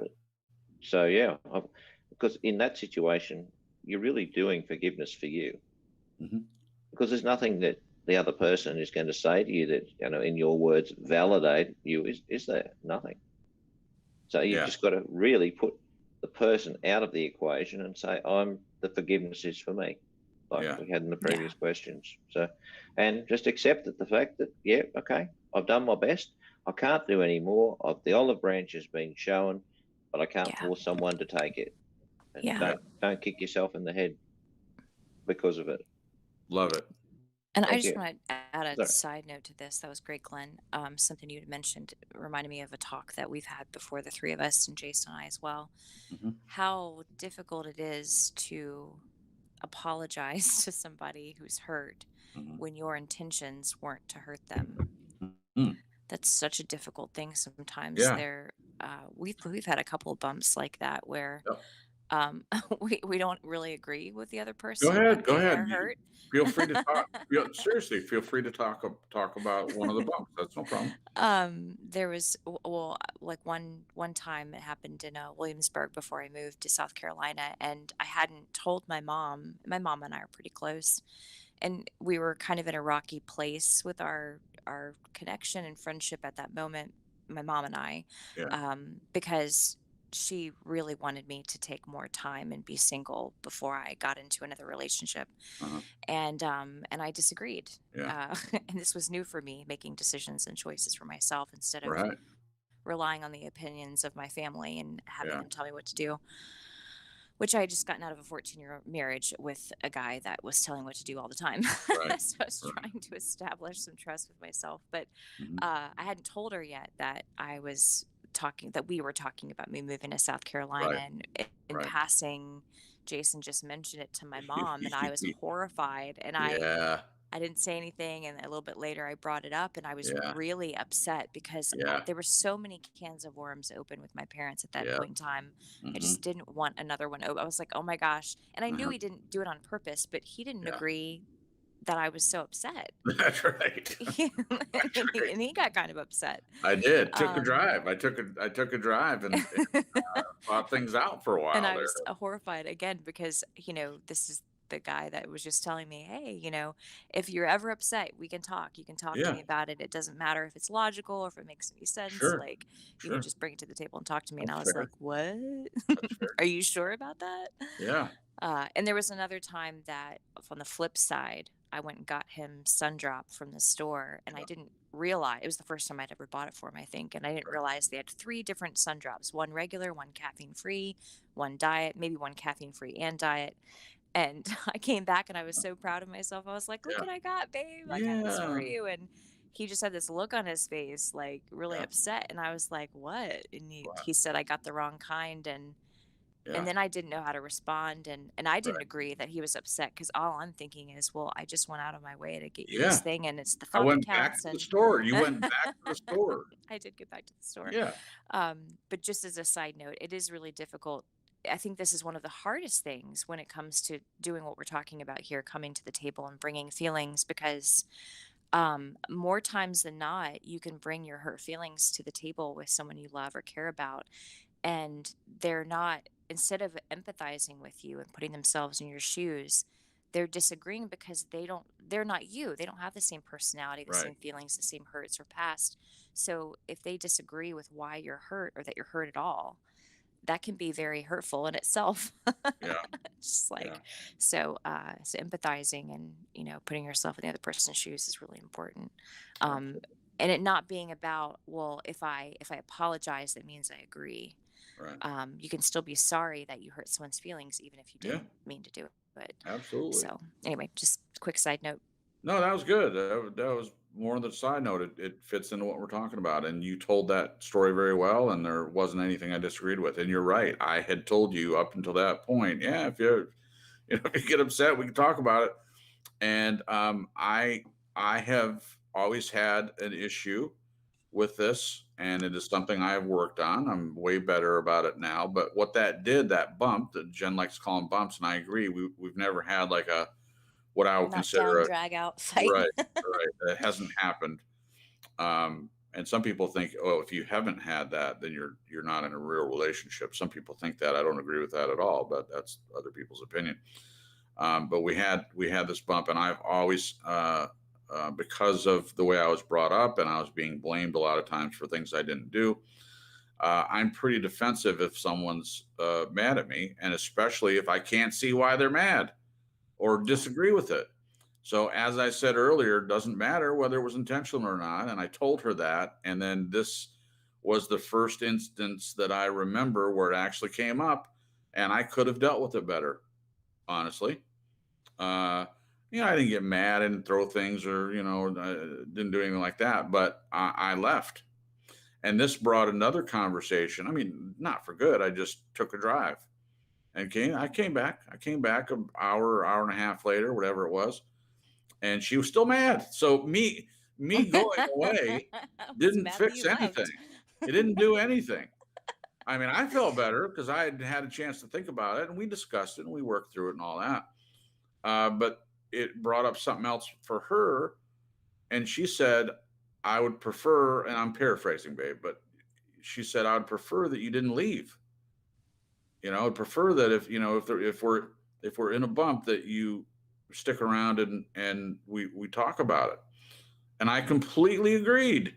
Like, I get it. Yeah. Okay. Yeah. That was not the right thing to do. And I explained it in the past, rather than say something out of anger or make the situation worse. Sometimes it makes sense to me to take a step back, but she didn't want that. And I respect that. So when other bumps came up, something came up, and I didn't take off, didn't leave or anything. There's been only one time that Jen was pretty mad and throwing stuff around, and I was like, I ducked back into my office, and I didn't lock the door or anything, but I'm like, oh, I'm going to avoid broken glass, so I'm going to duck in here for a minute. Not leaving. Still Just so here. people know, that was anger directed toward my ex, Right, not toward Jason. But I had no idea, though, because Yeah. she, and this is not a dig, babe. This is not a dig, but she broke my glasses. So she later explained to me I had these Like mason ball jar. ball Yeah. jars that were given to me when my mom died. It was a person that made chili, and there were 6 of these jars, and I had said, she'd asked me if I'd wanted to keep them, and I said I've been wanting these for a long time because I grew up with my mom had mason jars that we used to drink out of. So they were glasses that were a reminder of my mom and things like that. And Jen didn't understand that when she was red with anger toward her ex. It wasn't intentional. But I didn't know that. I just saw her breaking my glasses that meant something to me. And I'm like, okay. No. So we worked it out, and it's all good now. But it just is an example of how when we do in relationships, when we do encounter differences in the way that conflict is handled, that you can learn from the bumps. You can learn from the mistakes that you make. I certainly do. If I make a mistake, or not even if it's a mistake, if it's something that Jen would prefer that I handle in a different way, then we talk about it. Yeah, we discuss it. Yep. All on the table. Cool. Got a little sidetracked, guys. Sorry about that. It's all related. It was good. It's all related. Okay. Next one. Everyone answer that one before I move. I think everyone did answer that one. Okay. Next one is, what do countermeasures look like contextually? Why take them? Why bother at all? Jen, I believe it's your turn to take this one. Why do countermeasures? What do countermeasures look like contextually? Why take them? Why bother at all? Countermeasures, protection. I don't understand this question in the context of the topic. Okay. If someone hits you, Jen, Yeah. what do you take countermeasures? Like blocking? Well, getting out of there, or that's Yeah. all I Okay. So, like, for example, me leaving an abusive Yeah, marriage. exactly. But you can still forgive them. But in order, the suggestion is that you have some degree of, I would have thought, responsibility to protect yourself, unless you're a fool and want to get the shit beat out of you. Yeah. Yeah. So, what do countermeasures look like contextually? Why take them? Why bother at all? I think, aside from forgiveness, it's still important for us to take responsibility for protecting ourselves, and not being a doormat. I do think there are relationships where forgiveness can happen and be extended, and the relationship can continue. But there are some situations where you can forgive, but staying in the relationship or friendship or situation is still not safe. Yeah. And we each of us have a responsibility to ourselves to protect ourselves. Yeah. And sometimes you've got to kind of test the waters if you need to forgive somebody a couple times, because you're trying to learn them and figure out, okay, is this going to be a lifelong constant thing? Yeah. Or is this just us getting to know each other, Right. and figuring things out? Right. So yeah, I think bother. Yeah. Why bother at all? You got to bother. Yeah. Protect yourself. There you go. Because you're worth protecting. I think that's something that I didn't grow up knowing, that I'm worth protecting me. Yes. I think I waited around for other people to protect me, and unfortunately it was the opposite. Yep. But it never occurred to me, duh, I can protect myself. Yeah. What a concept. Yeah. So Nice. that's my answer. Thanks, Jen. So before we move any forward, so our friend Joel has said to Glenn, I would love to have this intellectual battle against atheism with you one day.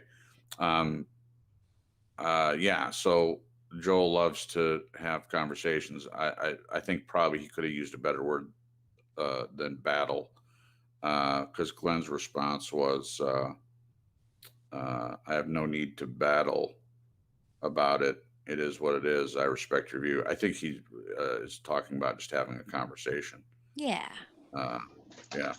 So I love discussions like that, and maybe they can work something out. They can definitely at least email, but Yeah. I love having those types of conversations, and Glenn enjoys it as well. If it's not a battle, it's just a discussion. Yeah. So there's that. Agreed. Okay, so I look at countermeasures a little bit differently. In war, countermeasures is not just defense, but it's also can be also attacking the enemy. They're attacking you, so countermeasures would be anti-artillery fire, ground fire against airplanes dropping bombs, for instance, as countermeasures. Yeah. So in terms of relationships, to me, it's not always just defense. It's also contextually attacking the other person. I don't think that's ever good. Biblically speaking, it says don't revenge yourself on other people. In the world, there's a concept of if you're seeking revenge, dig 2 graves. So the implication is there that it could end up killing you, the person you revenge on, and then yourself. So in the Bible and in the world, countermeasures aren't. And when it comes to relationships, countermeasures are not necessarily considered to be a good thing. So why take them? Other than just defending yourself and getting out of the relationship, I don't think there's any reason for countermeasures. If you're thinking about it in terms of it being an attack on the other person. I don't even think defense is necessary. I mean, yes, defend yourself, obviously, but leaving is better.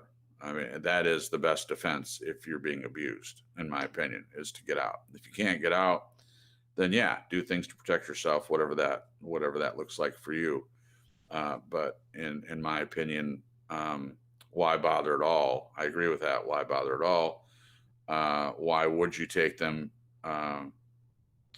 in terms of attacking back? I don't think that helps the matters any. Someone hurts you, forgive them, move forward. They continue to hurt you. You don't hang around the person. That's my opinion. Jen, did you answer this one? I sure did. Yeah, you did. Okay. All right. The next grouping of questions in context of an unfinished life, we ask, does the act of forgiveness add meaning to our lives? Does the act of forgiveness add meaning to our lives? And I'll go first. Yes. Yes. As we've talked about in answering the questions leading up to this point, forgiveness is about you. It's about not carrying that around with you, not allowing it to poison your own well, so to speak. Yep. So yes, forgiveness brings meaning. Also, when you forgive someone, the relief that comes, and I know because I've done it, again, it's not about whether the person knows that they did any wrong. You don't even have to have a conversation with the person. It's you deciding, you know what, that person hurt me. I'm going to let it go. I'm going to forgive them, truly forgive them in an authentic way, meaning that you really do forgive them. You really do let it go and move forward. That brings so much meaning to your life. It helps you heal. It helps you grow. It helps you change. It helps you be a better person. And biblically speaking, it helps you be like Christ. Christ forgave us all. Again, forgiveness is on the table for anyone that accepts it. It is a clean account. It wipes away all the wrong that you've done. It's all being forgiven. All you have to do is accept it. It's a check already written. All you have to do is cash it. And that may be a poor example, but it's a good one. That made no sense. It's a poor example, but it's a good one. Makes no sense, guys. I mean that there are probably better ways to explain it, but in financial terms, God has written a check that forgives you, absolves you of all the things that you have done that are wrong in His eyes, and you refuse to accept it. I don't get that at all. It does bring meaning to your life on both sides, being forgiving and being the one that's forgiven in both cases, it brings meaning, in my opinion. So there you go.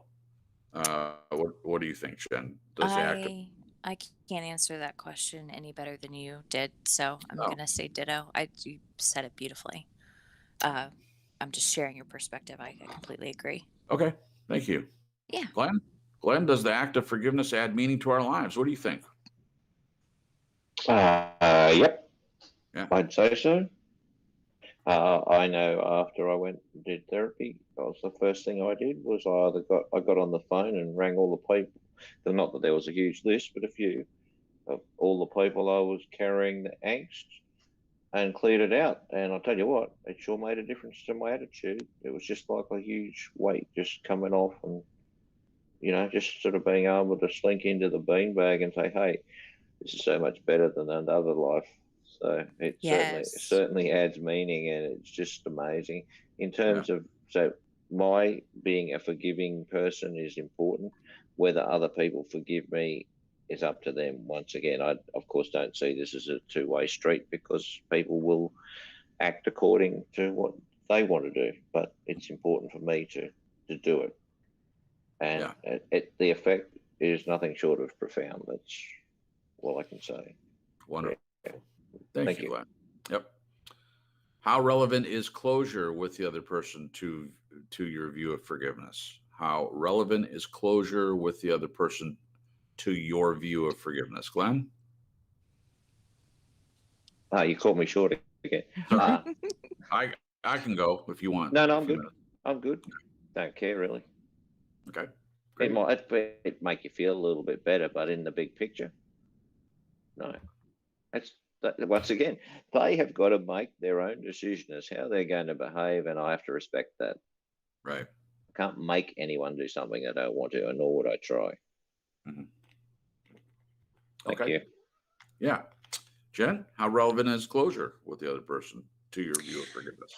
I just was thinking, I think I used to operate from a place where I felt like, and this is going to sound so bad, but I'm just being honest, where I would not extend forgiveness unless I got an apology. I think a lot of people are like that, Jen. Yeah. Doesn't make And it right. um, but as I've grown up and grown and learned a lot of things and been through a lot of stuff, I realized that I can forgive someone and them not be sorry. Yeah. Because I do understand it's about me. It's not about them. It's not Right. about making sure they know what they did was wrong and that they're sorry and remorseful. Right. But I also, pretty soon after I left my ex, and then, I didn't discover narcissistic abuse until after I left. So that was really strange because That is strange. I knew something for a long time. I knew something was wrong and it Yeah. just came to a head. Yeah. And I was like, I need to get the bleep out of here, Yep. for my own safety and just Yep. health and all that stuff. So it was a few weeks after that I stumbled across this thing, and it Yeah. blew my mind. It was so validating Yeah. because nothing made sense. And I found this YouTube video called 20 Symptoms of Narcissistic Abuse Syndrome. And Mhm. every single thing this chick listed out, I was like, I had to stop it a few times to bawl Yeah. my eyes out because someone had finally put words to Yeah. what I had been experiencing. Sure.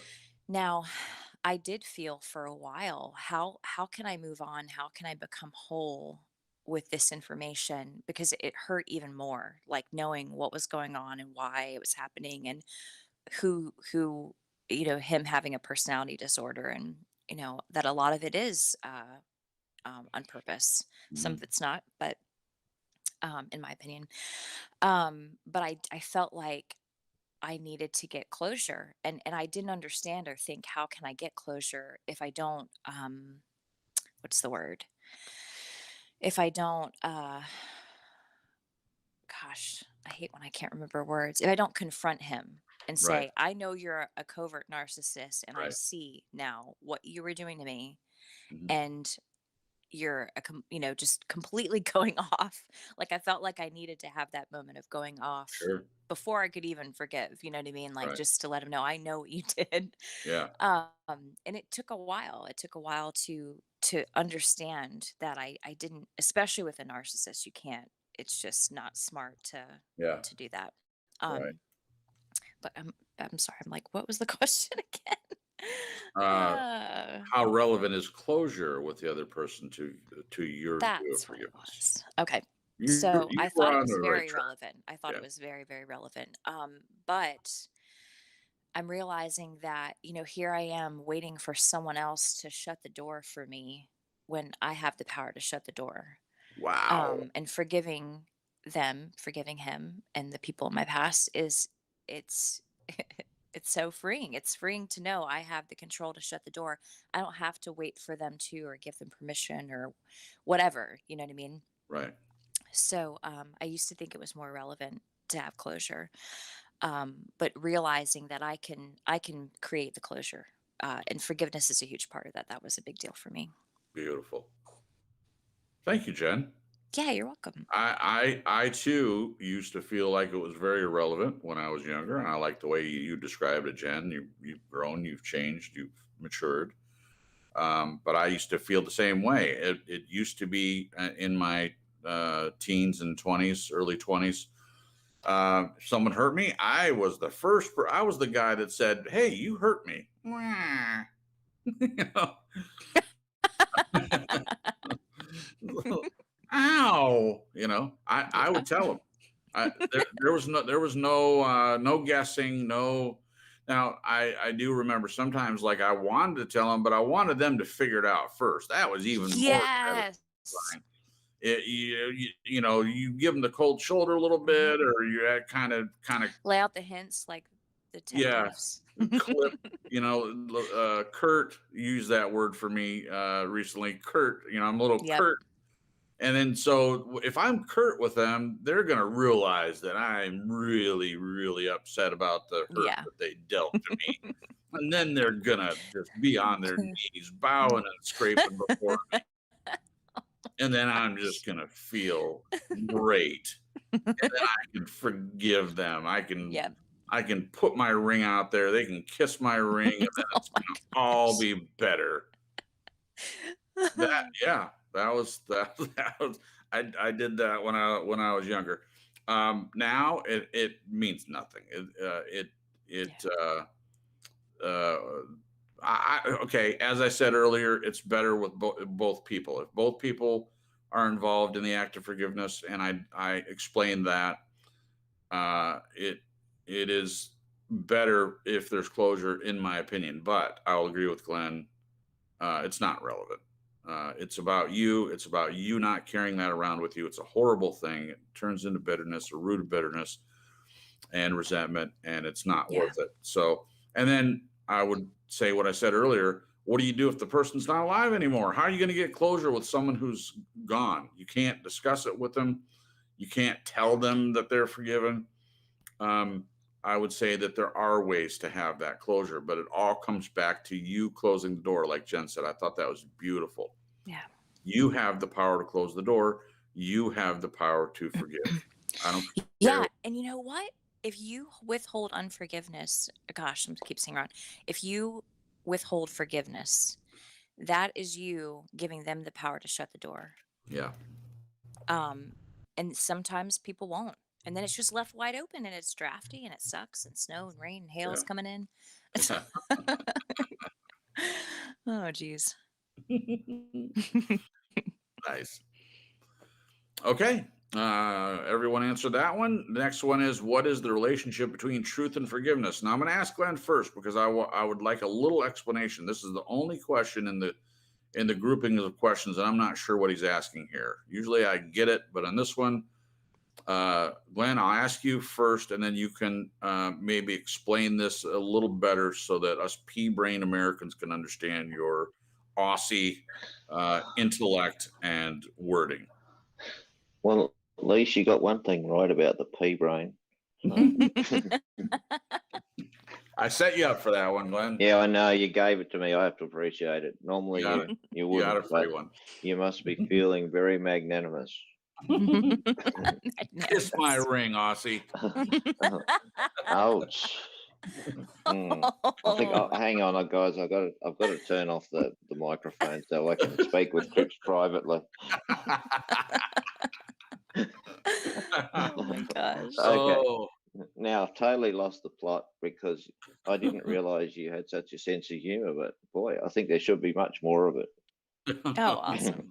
Thank you. Look, what I'm saying is the question really is how relevant and important is it that you be true to yourself about the situation that you're going to try or going to forgive someone. If you are filling your head with justification for the way that you've behaved and all this kind of stuff, I think it gets confused. So I think coming to the bottom line, what is the real truth here in this situation, and acting in accordance with the truth? That's what I'm saying. There's no need to cloud it all with other side emotions and all this hurts and angers and other garbage. Nut it down exactly what it is that you want to forgive. That's what I'm saying, and that's the difficult part to my mind, is that people can say, "Oh yeah, I want to forgive," but they really haven't had the the the discussion with themselves about what they are actually forgiving. Oh, great. That's what Yes. I mean by truth. Mm. Okay. And you know what, That's the Glenn? I was just thinking, if you're trying to convince yourself, I'm not mad, I'm not mad, I'm not mad. That didn't bother me. Right. And stuffing there, how can you forgive somebody of something that you're denying even hurt you in the first place? exactly That can get tricky. good point. Very fair point. Relevant. Wow. Great. Okay. Yeah. The way you explained it, Glenn, I appreciate that. I think it is very important to understand exactly what you're forgiving. What is the hurt? What is the hurt telling you about whatever the situation may be? What is the truth of the hurt? And how do you forgive in that way? Um, it's what I referred to earlier. Sometimes it's not about a piece of furniture; it's something much deeper. So, what's the truth underneath the furniture? That I told the story earlier of my grandfather and his sister Roberta.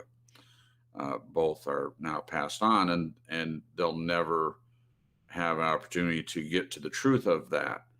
It's certainly not about the furniture. So, what is the truth? What are you really upset about? I think that's a great question. I love the way that Glenn described that. Get to the bottom of your truth and what you're forgiving. Um, so the relationship, I think it's incredibly important. The relationship is um, know what you're forgiving, know why it hurt you. That's another thing. Why are you hurt, and what can be done to deal with that, whatever that is. And if it, certainly it's not about the other person, but as I've said, it's best, in my opinion, it's best if there can be forgiveness with understanding on both parties, but it's not necessary. What do you think, Jen? What is the relationship after Glenn described that? What's the relationship between truth and forgiveness? Um, yeah, I think my comment that I made after he was done talking Okay. was kind of my thought. Okay. Gotcha. Uh, and I'll just reiterate, I think it's important to be truthful to yourself, because I do think there are times we deny that we're even angry with someone because we think being angry is wrong Right. Oh yeah. or unchristian. And so how Yeah. can you get to the step of forgiveness in order to free yourself, Mhm. and to be like Christ, if you're completely avoiding it and completely, convincing yourself that you're not mad in the first place or upset or hurt, you know? Yeah. So that truth is important, being honest with yourself. Sure. Yeah. Being honest with yourself is always important, in my Yeah. opinion. It's always important. Okay. Next one is loving oneself, a necessity for one to be able to forgive unconditionally. Yes. Okay. You're first then, I'll Jen. go first. I think in knowing and intricately knowing how holding unforgiveness affects you personally, I do think it's a form of the healthy self love in order to forgive, because of what it does to you Hmm. internally and to your heart, and how, and for believers, like how it grieves God's heart, just all of that intertwined. Right. So yeah, I think loving oneself is a necessity, because if you don't love yourself, it's like, well, who cares if I hold on to unforgiveness and it's this bitter cancer growing inside me, and it's going to be this weight I'm going to carry to the rest of my life and Yeah. till I die, you Yep. know? Well, people have done that, like the Hmm. story I told, for a reason, Yeah. because they're carrying that around with them. And I would say, just in talking about my grandpa's sister, I would say that she was a pretty miserable person. Yeah. I think that she didn't love herself at all, and I think that she died a miserable. She lived a miserable person. She died a miserable person, Man. and it wasn't just her. There's a lot of people in that side of the family that had horrible ends, and also my grandma's family. Um, Lots of miserable existences Yeah. that didn't need to happen. People that didn't love themselves, and they certainly didn't love other people. My grandfather's father, my great grandfather, which I never met, he died before. Well, he was still alive when I was born, but I never saw him. Yeah. My grandfather was not talking to him, and I understand why, and I won't get into all that. But he was he was a farmer, a drunk farmer, and he took it out on the kids Man. a lot. And I'm surprised hearing the stories about my great grandfather. I'm surprised that my grandfather was as kind and loving as he was. Yeah. And he was loved by people, but he never met a stranger, as they say. And I learned a lot from him. I learned how to do a strong handshake, and I'd whistle. He whistled everywhere he went, and he was friendly. And after having heard what he went through as a child at the hands of his father, it's just a miracle. So, yeah, I think it is important. Loving oneself is important, as we've discussed many, many times. It's not selfishness. I believe that God wants us to see ourselves the way He sees us, which is that He sees us as worth sending His Son into the world. So He also wants us to forgive and not hold that stuff in. So I do believe loving oneself is a necessity in order to forgive unconditionally. Glenn? Yeah, this question was really born out of a thought that, can a person with very low self-esteem actually pardon or forgive someone unconditionally? And to be honest with you, I don't know. And Right. my answer to the whole question is, I really do not know the answer.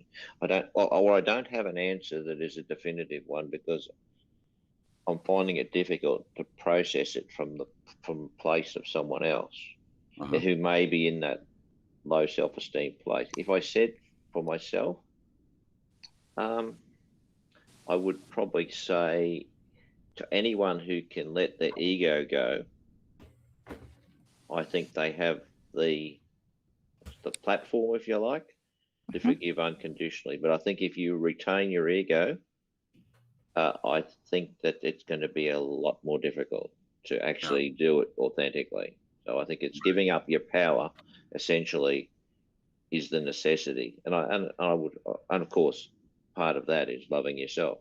So yeah, Yeah. it's a bit more of a nebulous answer, because in many respects I'm not sure, and probably would like to hear other people's opinions, which I've Sure. done. Yeah. Thank you. Thank you, Glenn. Okay, last grouping of questions. Finally, I wish to address the issue of why some people may choose not to forgive. It feels like there's some dark imagery here, thinking about the advantages for someone who chooses not to forgive. Is it, first one, in order to perpetuate conflict to satiate the ego? Sure. Ego is, I can't think of any good reason for ego. Now, to me, ego is not healthy self-esteem. To me, ego takes on a negative connotation, and it may not Yeah. be that for everybody, but to me, if someone says, "Oh, he's got a huge ego," red flags, warning bells go off. I'm like, okay, that's avoid that person. People with big egos are hard to manage, hard to have relationships with. It's all about their ego. People that Yeah. this isn't okay, just to be clear, this is not healthy self-esteem. This is someone who probably hates themselves, but they they have this fragile shell is the best way I know how to describe it. This fragile shell around themselves, and it gets cracked very easily, and they'll do anything they can not to have that happen. That's the ego. The ego, and that's why they puff themselves up to make them look less weak. Yeah. So perpetuate conflict. In other words, what Gwen's saying is that you create a situation where there's conflict to make them feel better about who they are, is absolutely a reason not to forgive. And I think it happens more often than not with people. I know lots of people. I'm not in a relationship with too many people anymore, but in the past, plenty of people that acted like this, especially the causing conflict. People that just always seem to drag other people into their drama, and not in a good way, not the kind of drama that I the theatrical drama. Not theatrical drama, no. Relational or relationship drama that doesn't lead to anywhere good. That's mine. Jen, what do you think? Is this a reason in order to perpetuate conflict, is a reason someone would choose not to forgive? I think it's satiate the ego. I was thinking more about the victim mentality. I've known people that rehash to strangers, what their daughter did or what so and so did, and it's like this security blanket that they hold close to themselves as a victim badge to gain sympathy and empathy. And I think some people get so used to that even being their identity, they just can't let it go because they're just this victim. And people sometimes shape their whole lives around that. And so when you finally let that go, who the heck are you? If you've gotten to the point where you identify as this hurt person that so and so did this and this to you, it becomes who you are. It can become who you are. And I've seen people like this. My mom's sister is a perfect example. My aunt. It's just horrible, and it's so sad to watch because I think she gets off on controlling the situation and being so mean. And my mom's over here just mourning the loss of this sister that she's had to grieve her whole life of this letting go of this image of this sister relationship that she's never had with her sister. But to also see my aunt and see that she's miserable. And she puts all her energy, all of this negative energy toward lying and slandering and, just causing trouble and, and just holding on to that victim blanket, And it's exhausting to watch. Mental picture. Even to hear about it secondhand, it's exhausting to hear about. But it's sad. It's sad that we get this one life to live, for some people that believe that.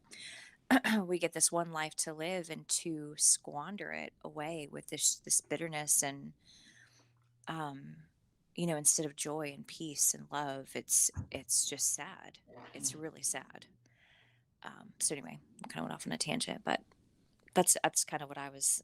I do think it, like you explained it beautifully, the satiating the ego part, but I skipped ahead on you. No, that's okay. That's okay. So you don't have to answer you kind of answer the next one, which we'll get to in just a minute. So Glenn, since Jen kind of answered this, we'll give you a twofer here. So the first two, if you would respond to those as reasons why someone does not forgive or chooses not to forgive in order to perpetuate conflict, to satiate the ego, and then follow up with in order to perpetuate the victim mentality. Those two, please. Yeah, well, there certainly are advantages to a person who's in that frame of mind.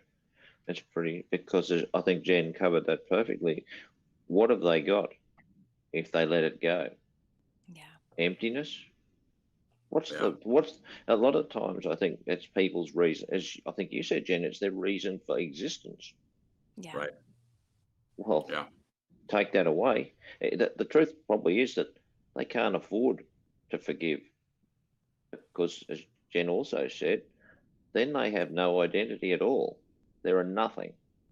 But as horrible as it sounds to be defined by this kind of stuff, I think I've seen people who do this every day of their life, and I Yeah. have to think to myself, how on earth do you deal with the internalization of all this stuff? You must be on such a knife edge Right.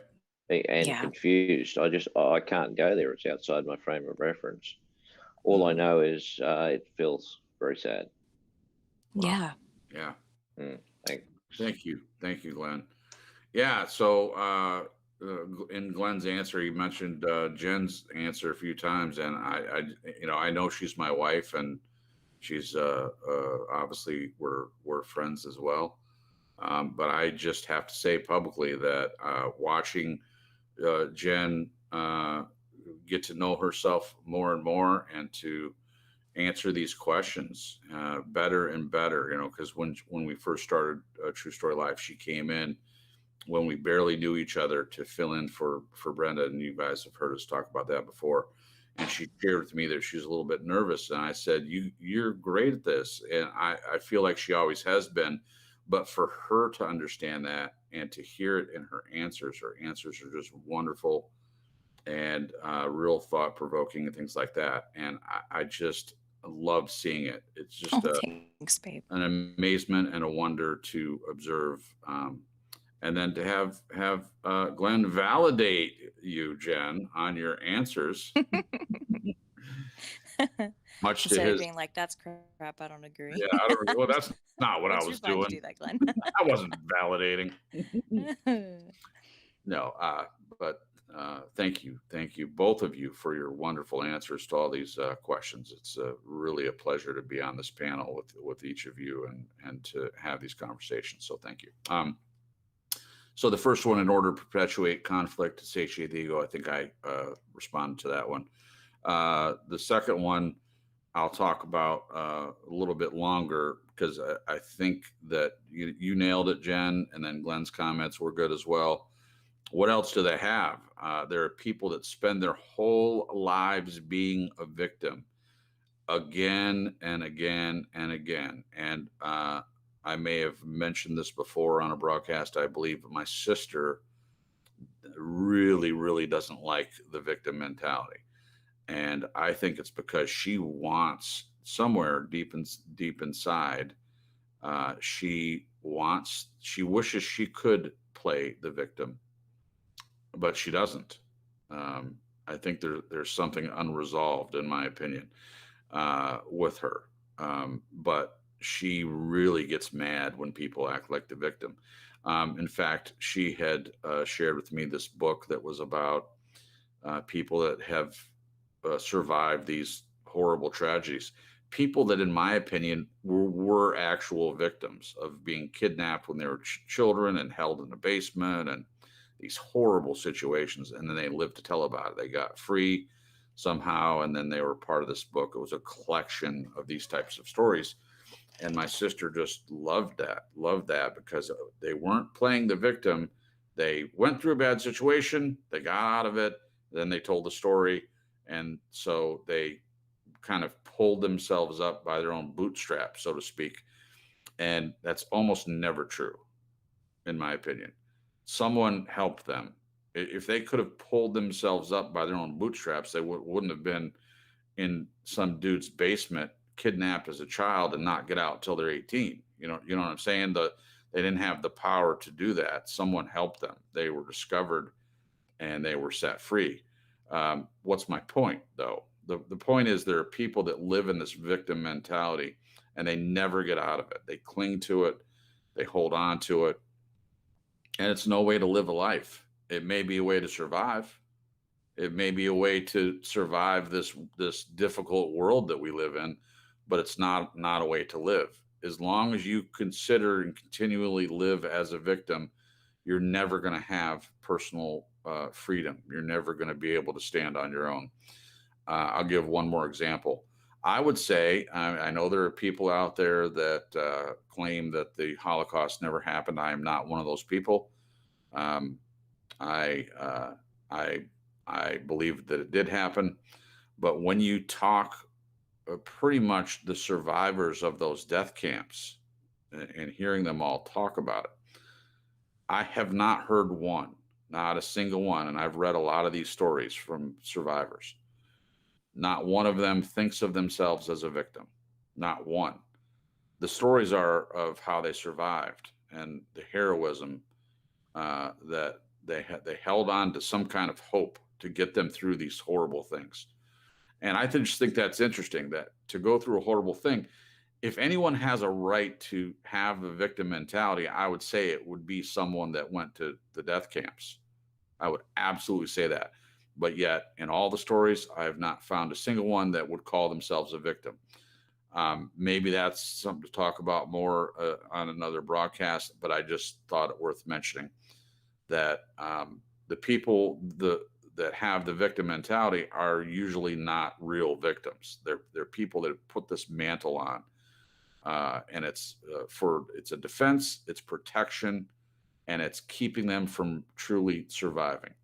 So if people can survive death camps and go on to live a healthy life and to benefit humanity by not thinking of themselves a victim, I think there's a real lesson to be learned there. I don't know if any of that made any sense to anybody, but No, it did. to me. Okay. So there's that. Any more comments on that one before we finish up? We have 3 more to go through. Okay. No. In order to perpetuate the desire for attention, this is a big one. In order to perpetuate the desire for attention, I think the victim mentality, these three first ones, I think, are very closely tied. The ego is definitely a need for attention. The ego also can perpetuate the victim mentality and the reason not to forgive. And this need for attention, this constant need to say, me, me, me, me, look at me, I'm this, I'm that. Yeah, a reason not to forgive, to keep that, hold on to that unforgiveness. I think that's a huge one. Desire for attention. It's all about me. It's about how much I've been hurt. It's about how much people betray me and do all these horrible things to me. And it's a reason not to be forgiving of someone else. And I don't think it's a good reason. Attention, I don't think should have anything to do with a reason that you don't forgive, but I believe it does. What do you think, Jen? Yeah, I think it's kind of a manipulative tool. It can be. Sure. Which is kind of sad. Yeah. That's kind of sad. Right. Because it is hurting themselves and they just don't realize it. Right. But they think, I think other people think they're in control when they withhold forgiveness, and it's that's want to be in control. And maybe part of that control is a desire for attention. It's another tool that people can use. And I also think that it can garner what they want. And what some people do want is they want people to agree with them. Now, the person that originally hurt them didn't agree. They haven't apologized. But if you can wave that around like a flag and get people on your side and to come alongside you and say, yeah, you have every right to be pissed off. And, yeah, I wouldn't forgive them either. It's that temporary, make you feel good kind of a thing. And then you feel justified in it. Sure. But it's still hurting you. Sure. I felt just to back up what you're saying, I felt that at the end of my first marriage. And I've talked about this before, when I had friends that were commiserating with me, like, oh, that's horrible what she did. Like, oh, you should shut the electric off. And all the bills were in my name. So I really, if I wanted to, if I was a vindictive person, if I wanted to satiate my ego and be unforgiving, if I wanted to have a victim mentality, and if I wanted attention, I could have gotten it. I mean, but the thing was, I'd already matured. I'm continuing to mature and continue to grow. But even at this point, some 13 years ago or whatever, however long it's been, I didn't want to do that. I had no desire to take revenge on her for what she did, even though I could have. But I have to admit that for a split second, when they were mentioning that, there was a part of me, a small part, but there was a part of me that actually played it out in my mind. Let's see. So power's in my name. So she comes home from work or whatever and goes to turn the light on or turn the TV on. My TV, by the way, but goes to turn stuff on and there's no power. And the cable is in my name. So I could have, said she goes to turn on my TV and I'm not around, obviously, to watch it. And not only is there not any power, but there's no cable if I didn't turn the power off. There could have been things. The point is, there could have been things that I did, but I didn't. I knew it wouldn't go anywhere, and it was just a thought that ran through my mind. I think it's the human part to think about that, and I am so glad that I did not decide to listen to my friends and follow what they might have done had it happened to them. Again, with vengeance, you dig two graves. I mean, to me, as a believer, I have to think about what God would want me to do in that situation, and what God says is forgive. You turn the other cheek. Doesn't mean you live and stay with that person. Thank God that I'm not with that person. I wish her the best. Hope she does well. But my situation is so much better. So much better. And I'm grateful every day for the love of my life and for the marriage that I have. And so when I look back at how I handled that, yeah, there are things I would change. I wouldn't have dragged it out with the grief as long as I did, honestly. Yeah. But other than that, I am proud of my responses to something that was a very difficult situation to go through. And I'm grateful that I had loving friends and I had support. I had what I needed to have in order to weather that difficult time. Okay. Did everyone answer that one? No. Okay, go ahead, Glenn. Me. I think the first, I was just thinking about this one, reading it. Actually, I hadn't thought before. I think the first two are like covert advantages. You can perpetuate conflict and the victim mentality from sort of underneath the table. But the next two, you really can't do it unless you're outward, because you've got to really say and do things that declare that you want attention. And I think, and validation. Yeah. Because and I think that's why you can pick people who do this from the second two so obviously, because they never shut up. They're so transparent. You can see that what they're doing, it's, it is as obvious as the nose on your face. So it's an outward advantage, and it is the one that pisses you off the most, I think, for sure, those two. Because you just get sick to death of it, because it's just every time you see them, it's the same story. Yeah. We never have anything new. So, yeah. It is definitely an advantage to them, but not to anybody else. Right. Thanks. Yeah. Thank you, Glenn. Appreciate that. All right. Last one, guys. Again, we're in the category of advantages for someone, advantages in inverted commas, as Glenn says, for someone who chooses not to forgive. The last one is it in order to perpetuate the need for validation?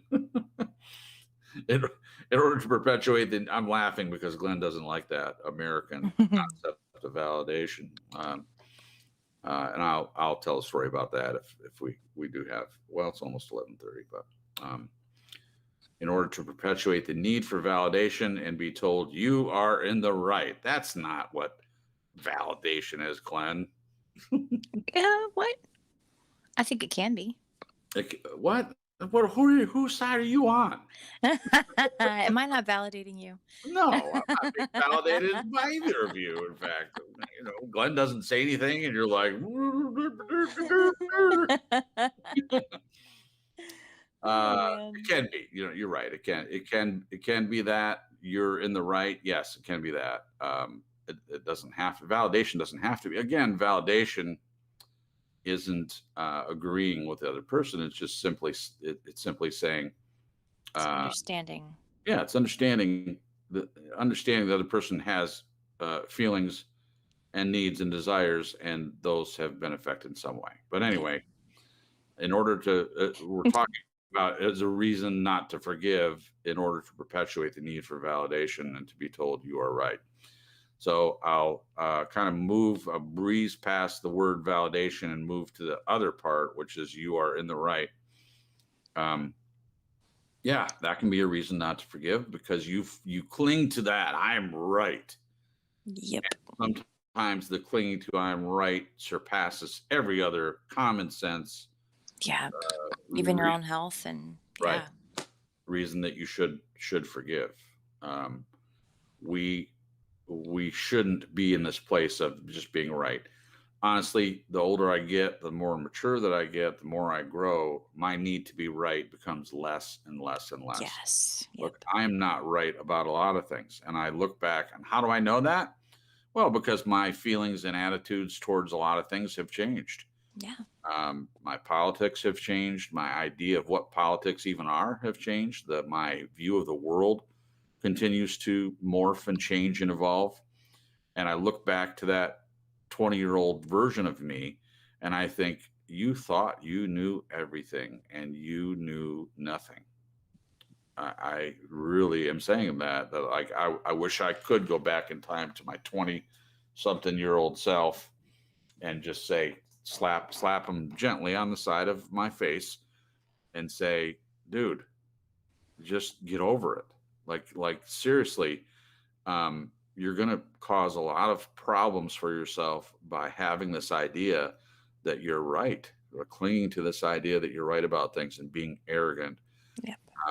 I'm not that way anymore. I tell Jen all the time that God had a real knack for beating my arrogance out of me, lovingly, of course, but allowing me in many cases. I mean, I went through some things that weren't my fault. They weren't because I had done something to deserve it. I mean, that's true about a lot of people, I'm sure.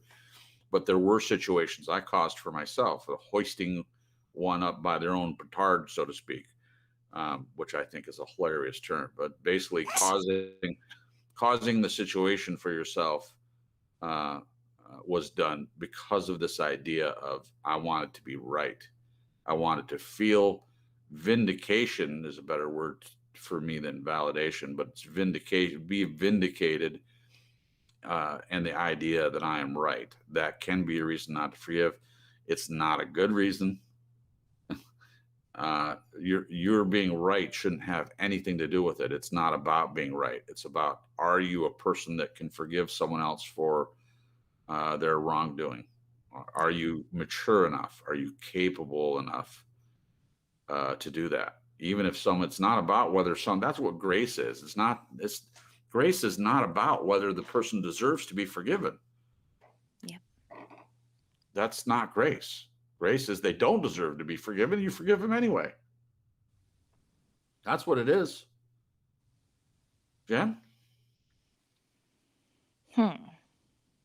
What's the question again? Yeah, sure. So thinking about the advantages for someone who chooses not to forgive, is it in order to perpetuate the need for validation and be told you are right? Now, I think it's very interesting that he put those two things, the word validation and you're right, in the same sentence, but Yeah. we don't have to talk about that. You can answer however you like. Oh man.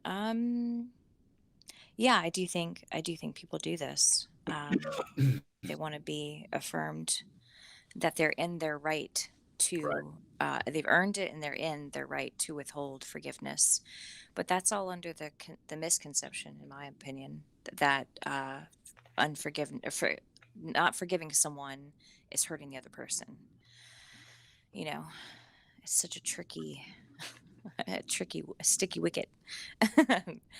Yeah. But yeah, I do think people do this. And, I think when bad things happen to us, I think it's strange to me now, but I've been here before, where you have this need to have other people agree with you for your truth to be your truth. Yeah. Like, I don't have to have anybody come alongside me and tell me you were right in order for me to know what I went through with my ex, or growing up as a child, or past toxic friendships and the things that happened to me. but it's interesting how some people need that validation and to be told you are right in order to feel um, like they have a right to be upset or angry, I guess, and possibly even sometimes withhold forgiveness, which I think is a very bad idea. Um, Yeah. um, but I do think withholding, some of the advantages, yeah, is for people to come alongside you and say you're in the right. I don't know all the ins and outs of that, but I know to someone who's angry and hurt, I've been there. It feels good. It feels good for people to say you have you're right.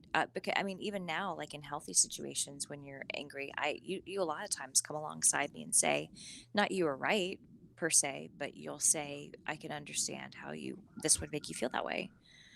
You know, it's a little bit different, but that's my answer. Okay. Thank you, Jen. Yeah, you're welcome. Uh, to interrupt the current part of the conversation, I'll definitely go back to it. Our friend Daryl just popped in the chat, and he says, "Hey guys, it's been a while, and I feel bad for asking because of that. But my dad needs prayer. He's in the hospital with COVID pneumonia. Praise God, he's on the upswing, but a long way to go. Thanks."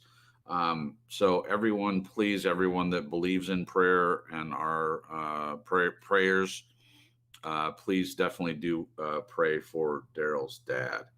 And Daryl, you're always a brother to us and someone that is very important to Jen and myself. And you have been very helpful to us, obviously.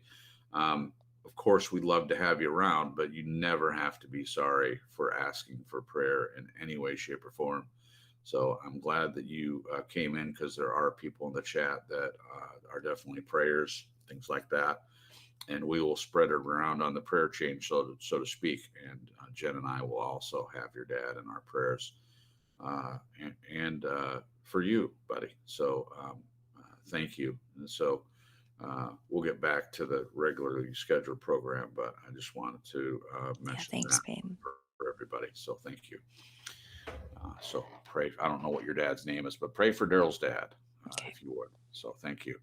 If you're not a prayer, then I think the phrase is thoughts and prayers. So send your thoughts, send your thoughts to Daryl's dad. That'd be great. Okay. Okay, so we got through that one, the right for validation. Okay, so I want to go back. We're about to close it all down, guys. But a couple of things I'd mentioned about grace, and Wait, then did Glenn answer the last one? You were in the right. oh, I did it again. That's okay. I was No, curious about that's his. good. Yeah, please, Glenn. Sorry about that. My fault. I apologize. Please forgive me. Um, See, there's the you can have closure, Glenn, with me. I'm agreeing that I need forgiveness. Yeah, but you didn't do anything to my mind that required forgiveness. Okay, well Aw, that's your see, choice. that's good. That's definitely you have the right to say that. But so the question is, thinking about the advantage for someone who chooses not to forgive. Is it in order to perpetuate the need for validation and be told you are right, in inverted commas? Well, I think if you've got the big ego and someone or people are going to continue to tell you you're in the right and you're feeding off it, what mindset would you have at that point to want to forgive, because you're getting off on the you are right? So That's a good point. so I don't think the two are compatible. I think it requires a complete change in attitude and mindset for that person to be able to swing it round and see forgiveness in a different light, when they don't even, in this case, recognize that forgiveness is appropriate. Yeah.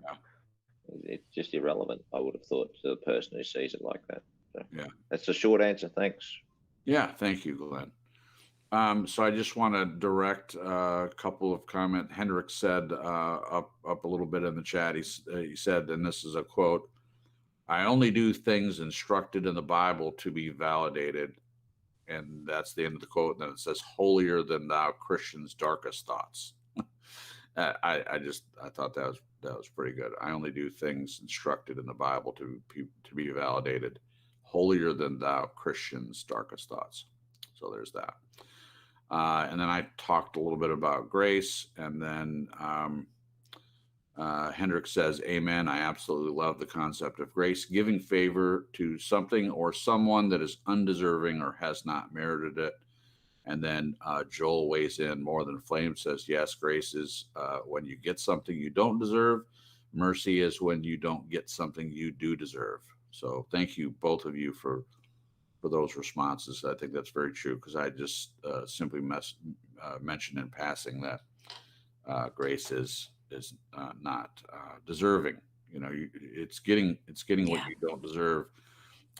In the area of this topic of forgiveness, the person may not deserve your forgiveness, but again, it's not about them. It's about whether you want to carry that around with you or not. That's what it comes down to. Okay, so that's all the questions. Doing this feels like a precious time being wasted. Life is too short to share your life with pride as a companion. Next week, we deal with empathy and consider how seeing the world through compassionate eyes can make a huge difference to all around us. And then again, the last quote of the evening, quote, to forgive is to set a prisoner free and discover that the prisoner was you, end quote. And that's by Lewis B. Smedes. I think that's the way you say it. That last one, all the quotes were good. This last one hits home for me, because if you do not forgive, you are a prisoner. I love this quote. You are a prisoner and you may not even know it, but you will know it when you let go of it. You'll realize that you have been a prisoner to this unforgiveness. Yeah. As I said earlier, I do believe there are many reasons why, biblically speaking, we're told to forgive. And it's not just because, well, God said. You know, that there's more reasons than that. Generally, in the Bible, there are reasons beyond it just being, well, that's just what God said. He cares about us, and so many of the commandments are there for our protection. It's there so that we don't get ourselves into a lot of trouble. Even the having no other gods before him, he knows that no other gods are real. So he doesn't want people to worship hunks of wood and things that are not real. He wants us to only give praise and glory to him. So now I'm sure there are people that think, well, what about the other religion scripts? Well, I mean, everybody can have their own religion. I'm just, talking about from the perspective of biblical. It's a biblical opinion. Yeah. So there that is. Okay, well, that's it for tonight's broadcast. And before we go, I'm going to remind everyone, I saw in the chat that Joel, More Than a Flame, Glenn was talking about our Tuesday night thing. And he said that I would bring it up at the end. And I certainly will. So Tuesday night at 8:30 p.m. Eastern Standard Time, we will continue to have our off-air get-together where we will be discussing, pretty much whatever comes to mind, whatever you guys want to discuss. And right now we are in the place of kind of asking some spiritual questions back and forth, and that was very enjoyable last week. So I'm assuming that we will continue with some of Glenn's questions that he's giving to some of the believers that have shown up and having these great dialogues. So Joel, you're more than welcome to come if you're interested in that. I believe you still have my True Story Live email, and that email is truestorylive.crips@gmail.com. Anybody that wants to come to that meeting, just shoot me an email real quick and I'll send you the link, and then you'll be able to be let in. And that's every Tuesday. I think one Tuesday we didn't do it, but when I wasn't able to make it, they still had the meeting, which I think is great. So you're welcome. I'm glad to see everyone tonight. We'll say our goodbyes. If you have any comments, you can definitely put it in the description for the broadcast, or you can send an email. If you have a comment for Glenn or Jen, just put that in the subject line. I'll make sure they get it. if you don't want to put anything up on the YouTube page. All right, let's start with Glenn tonight. Glenn, say goodbye to the people if you would, sir. Sure. Good night, everyone. Thanks for showing up and contributing. Makes a big difference to the flow of the show. Yeah. And yeah, great. Look forward to next week. And all things being equal, I'll be there on Tuesday. There you go. Awesome. For any of those tough questions. Yeah, bring on the battle. Yeah. Thanks, Glenn. Thank you. Pleasure. Thank you for a fantastic write-up. So a couple more in this series that Glenn will be writing, and then we'll switch around a little bit. So Jen, say goodbye to the peoples for me, please. All right, peoples. You guys amaze me week after week with you showing up, coming to the table, and just discussing your thoughts and opinions and wonderings, ponderings, all that stuff, and your life experience. We really care, and we want to hear about it because we care about you guys. So this particular topic really, I mean, all the topics affect everybody, but this one really hits home for a lot of us, I'm sure. We've all gone through hurts and disappointments and anger, so we just really appreciate you guys coming out and having this discussion with us, and I look forward to seeing all of you next week. Thanks. Great. And have a good night. Thanks, Jen.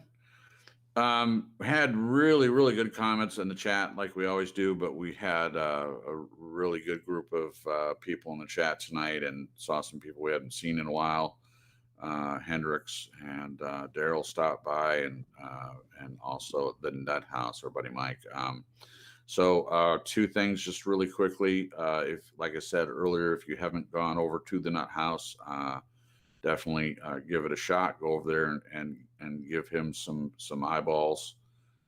Watch his channel. He does broadcast quite often. He's also a talented musician, and sometimes he does little music covers and things like that. So it's more than just one thing over there. Also, Joel has a channel, which is More Than a Flame, in the area of truther stuff as well. And he has some really good content over there. So pay Joel's channel a visit as well, More Than a Flame. Both of those are pretty easy to find. You used to be able to click on the person's name, and you could go to their channel. I don't think you can do that anymore, so you actually have to type it in. So if you type in the Nut House, that's Mike's channel, and if you type in More Than a Flame, it'll lead you over there to Joel's channel. So those are worthwhile. Okay, that's it for us. I'll talk to everyone on Tuesday that comes by the TSL meeting room, is what I've named it. Not an official name. If you have anyone has a better name, pass it along. That's no problem. I just love you guys, not just on the panel, but you guys in the chat. We definitely. Okay. Well, Joel, don't worry about going to Joel's channel. Apparently, he says he took all his content down. Didn't realize that. So never mind. So, but you can still go to Mike's channel. He hasn't taken his content down. So I'll have to talk to you about what happened, Joel. You send me an email. We'll have a conversation. All right. So I was saying I'll talk to the people that want to come on Tuesday. Otherwise, I'll see everyone next Sunday. Have a great Memorial Day. Still have tomorrow, which is actual Memorial Day. I hope that you spend time with family and, just enjoy people while you have them. Enjoy those relationships that are prosperous to you. And if you have any, Nathan Gruber popped in. Hey, Yeah. glad you're here, buddy. Nathan can't always listen. He lives near Glenn, actually. But we're glad to see you. Nathan, hi, bye. Hi, bye, Nathan. Yeah, we're about to close it down.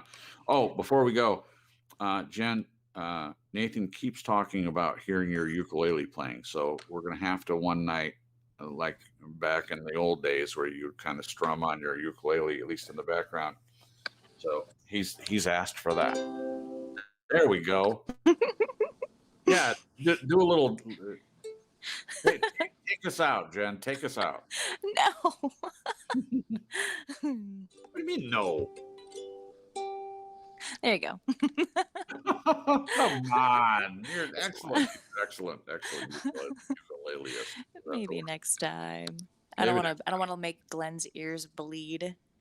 He's not gonna, he'll get over it if he thinks there's some kind of problem with ukulele. I forgive you in advance, Jen. Oh, thank you. Well, there you go. See, there's the forgiveness we've been talking about. That's so helpful, Glenn. Thank you.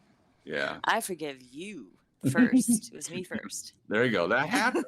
I know. Bill, that happened with Bill. Oh, Bill's like, I forgive you. I'm like, wait a minute, what? What, Bill? Come on, man. In all seriousness, though, guys, I hope you've enjoyed this this broadcast. But more than that, I hope that you got something from it. This idea of forgiveness is a huge thing. If you're holding unforgiveness towards anyone, please think about letting it go. Just for your own good. It does have a lot of meaning in life if you're able to do that. So I'll end on that note. This has been such a fun broadcast. It just went by so quick, and here I'm not ending it. Okay. All right, guys. I get it. I don't want it to end, Jen. That's so good. Okay. It was the ukulele. That's what did it. Yeah, that's what did it. I love you guys. Have a great week. Enjoy your Memorial Day. And until next week, good night and God bless. Thanks so much for being a part of our broadcast.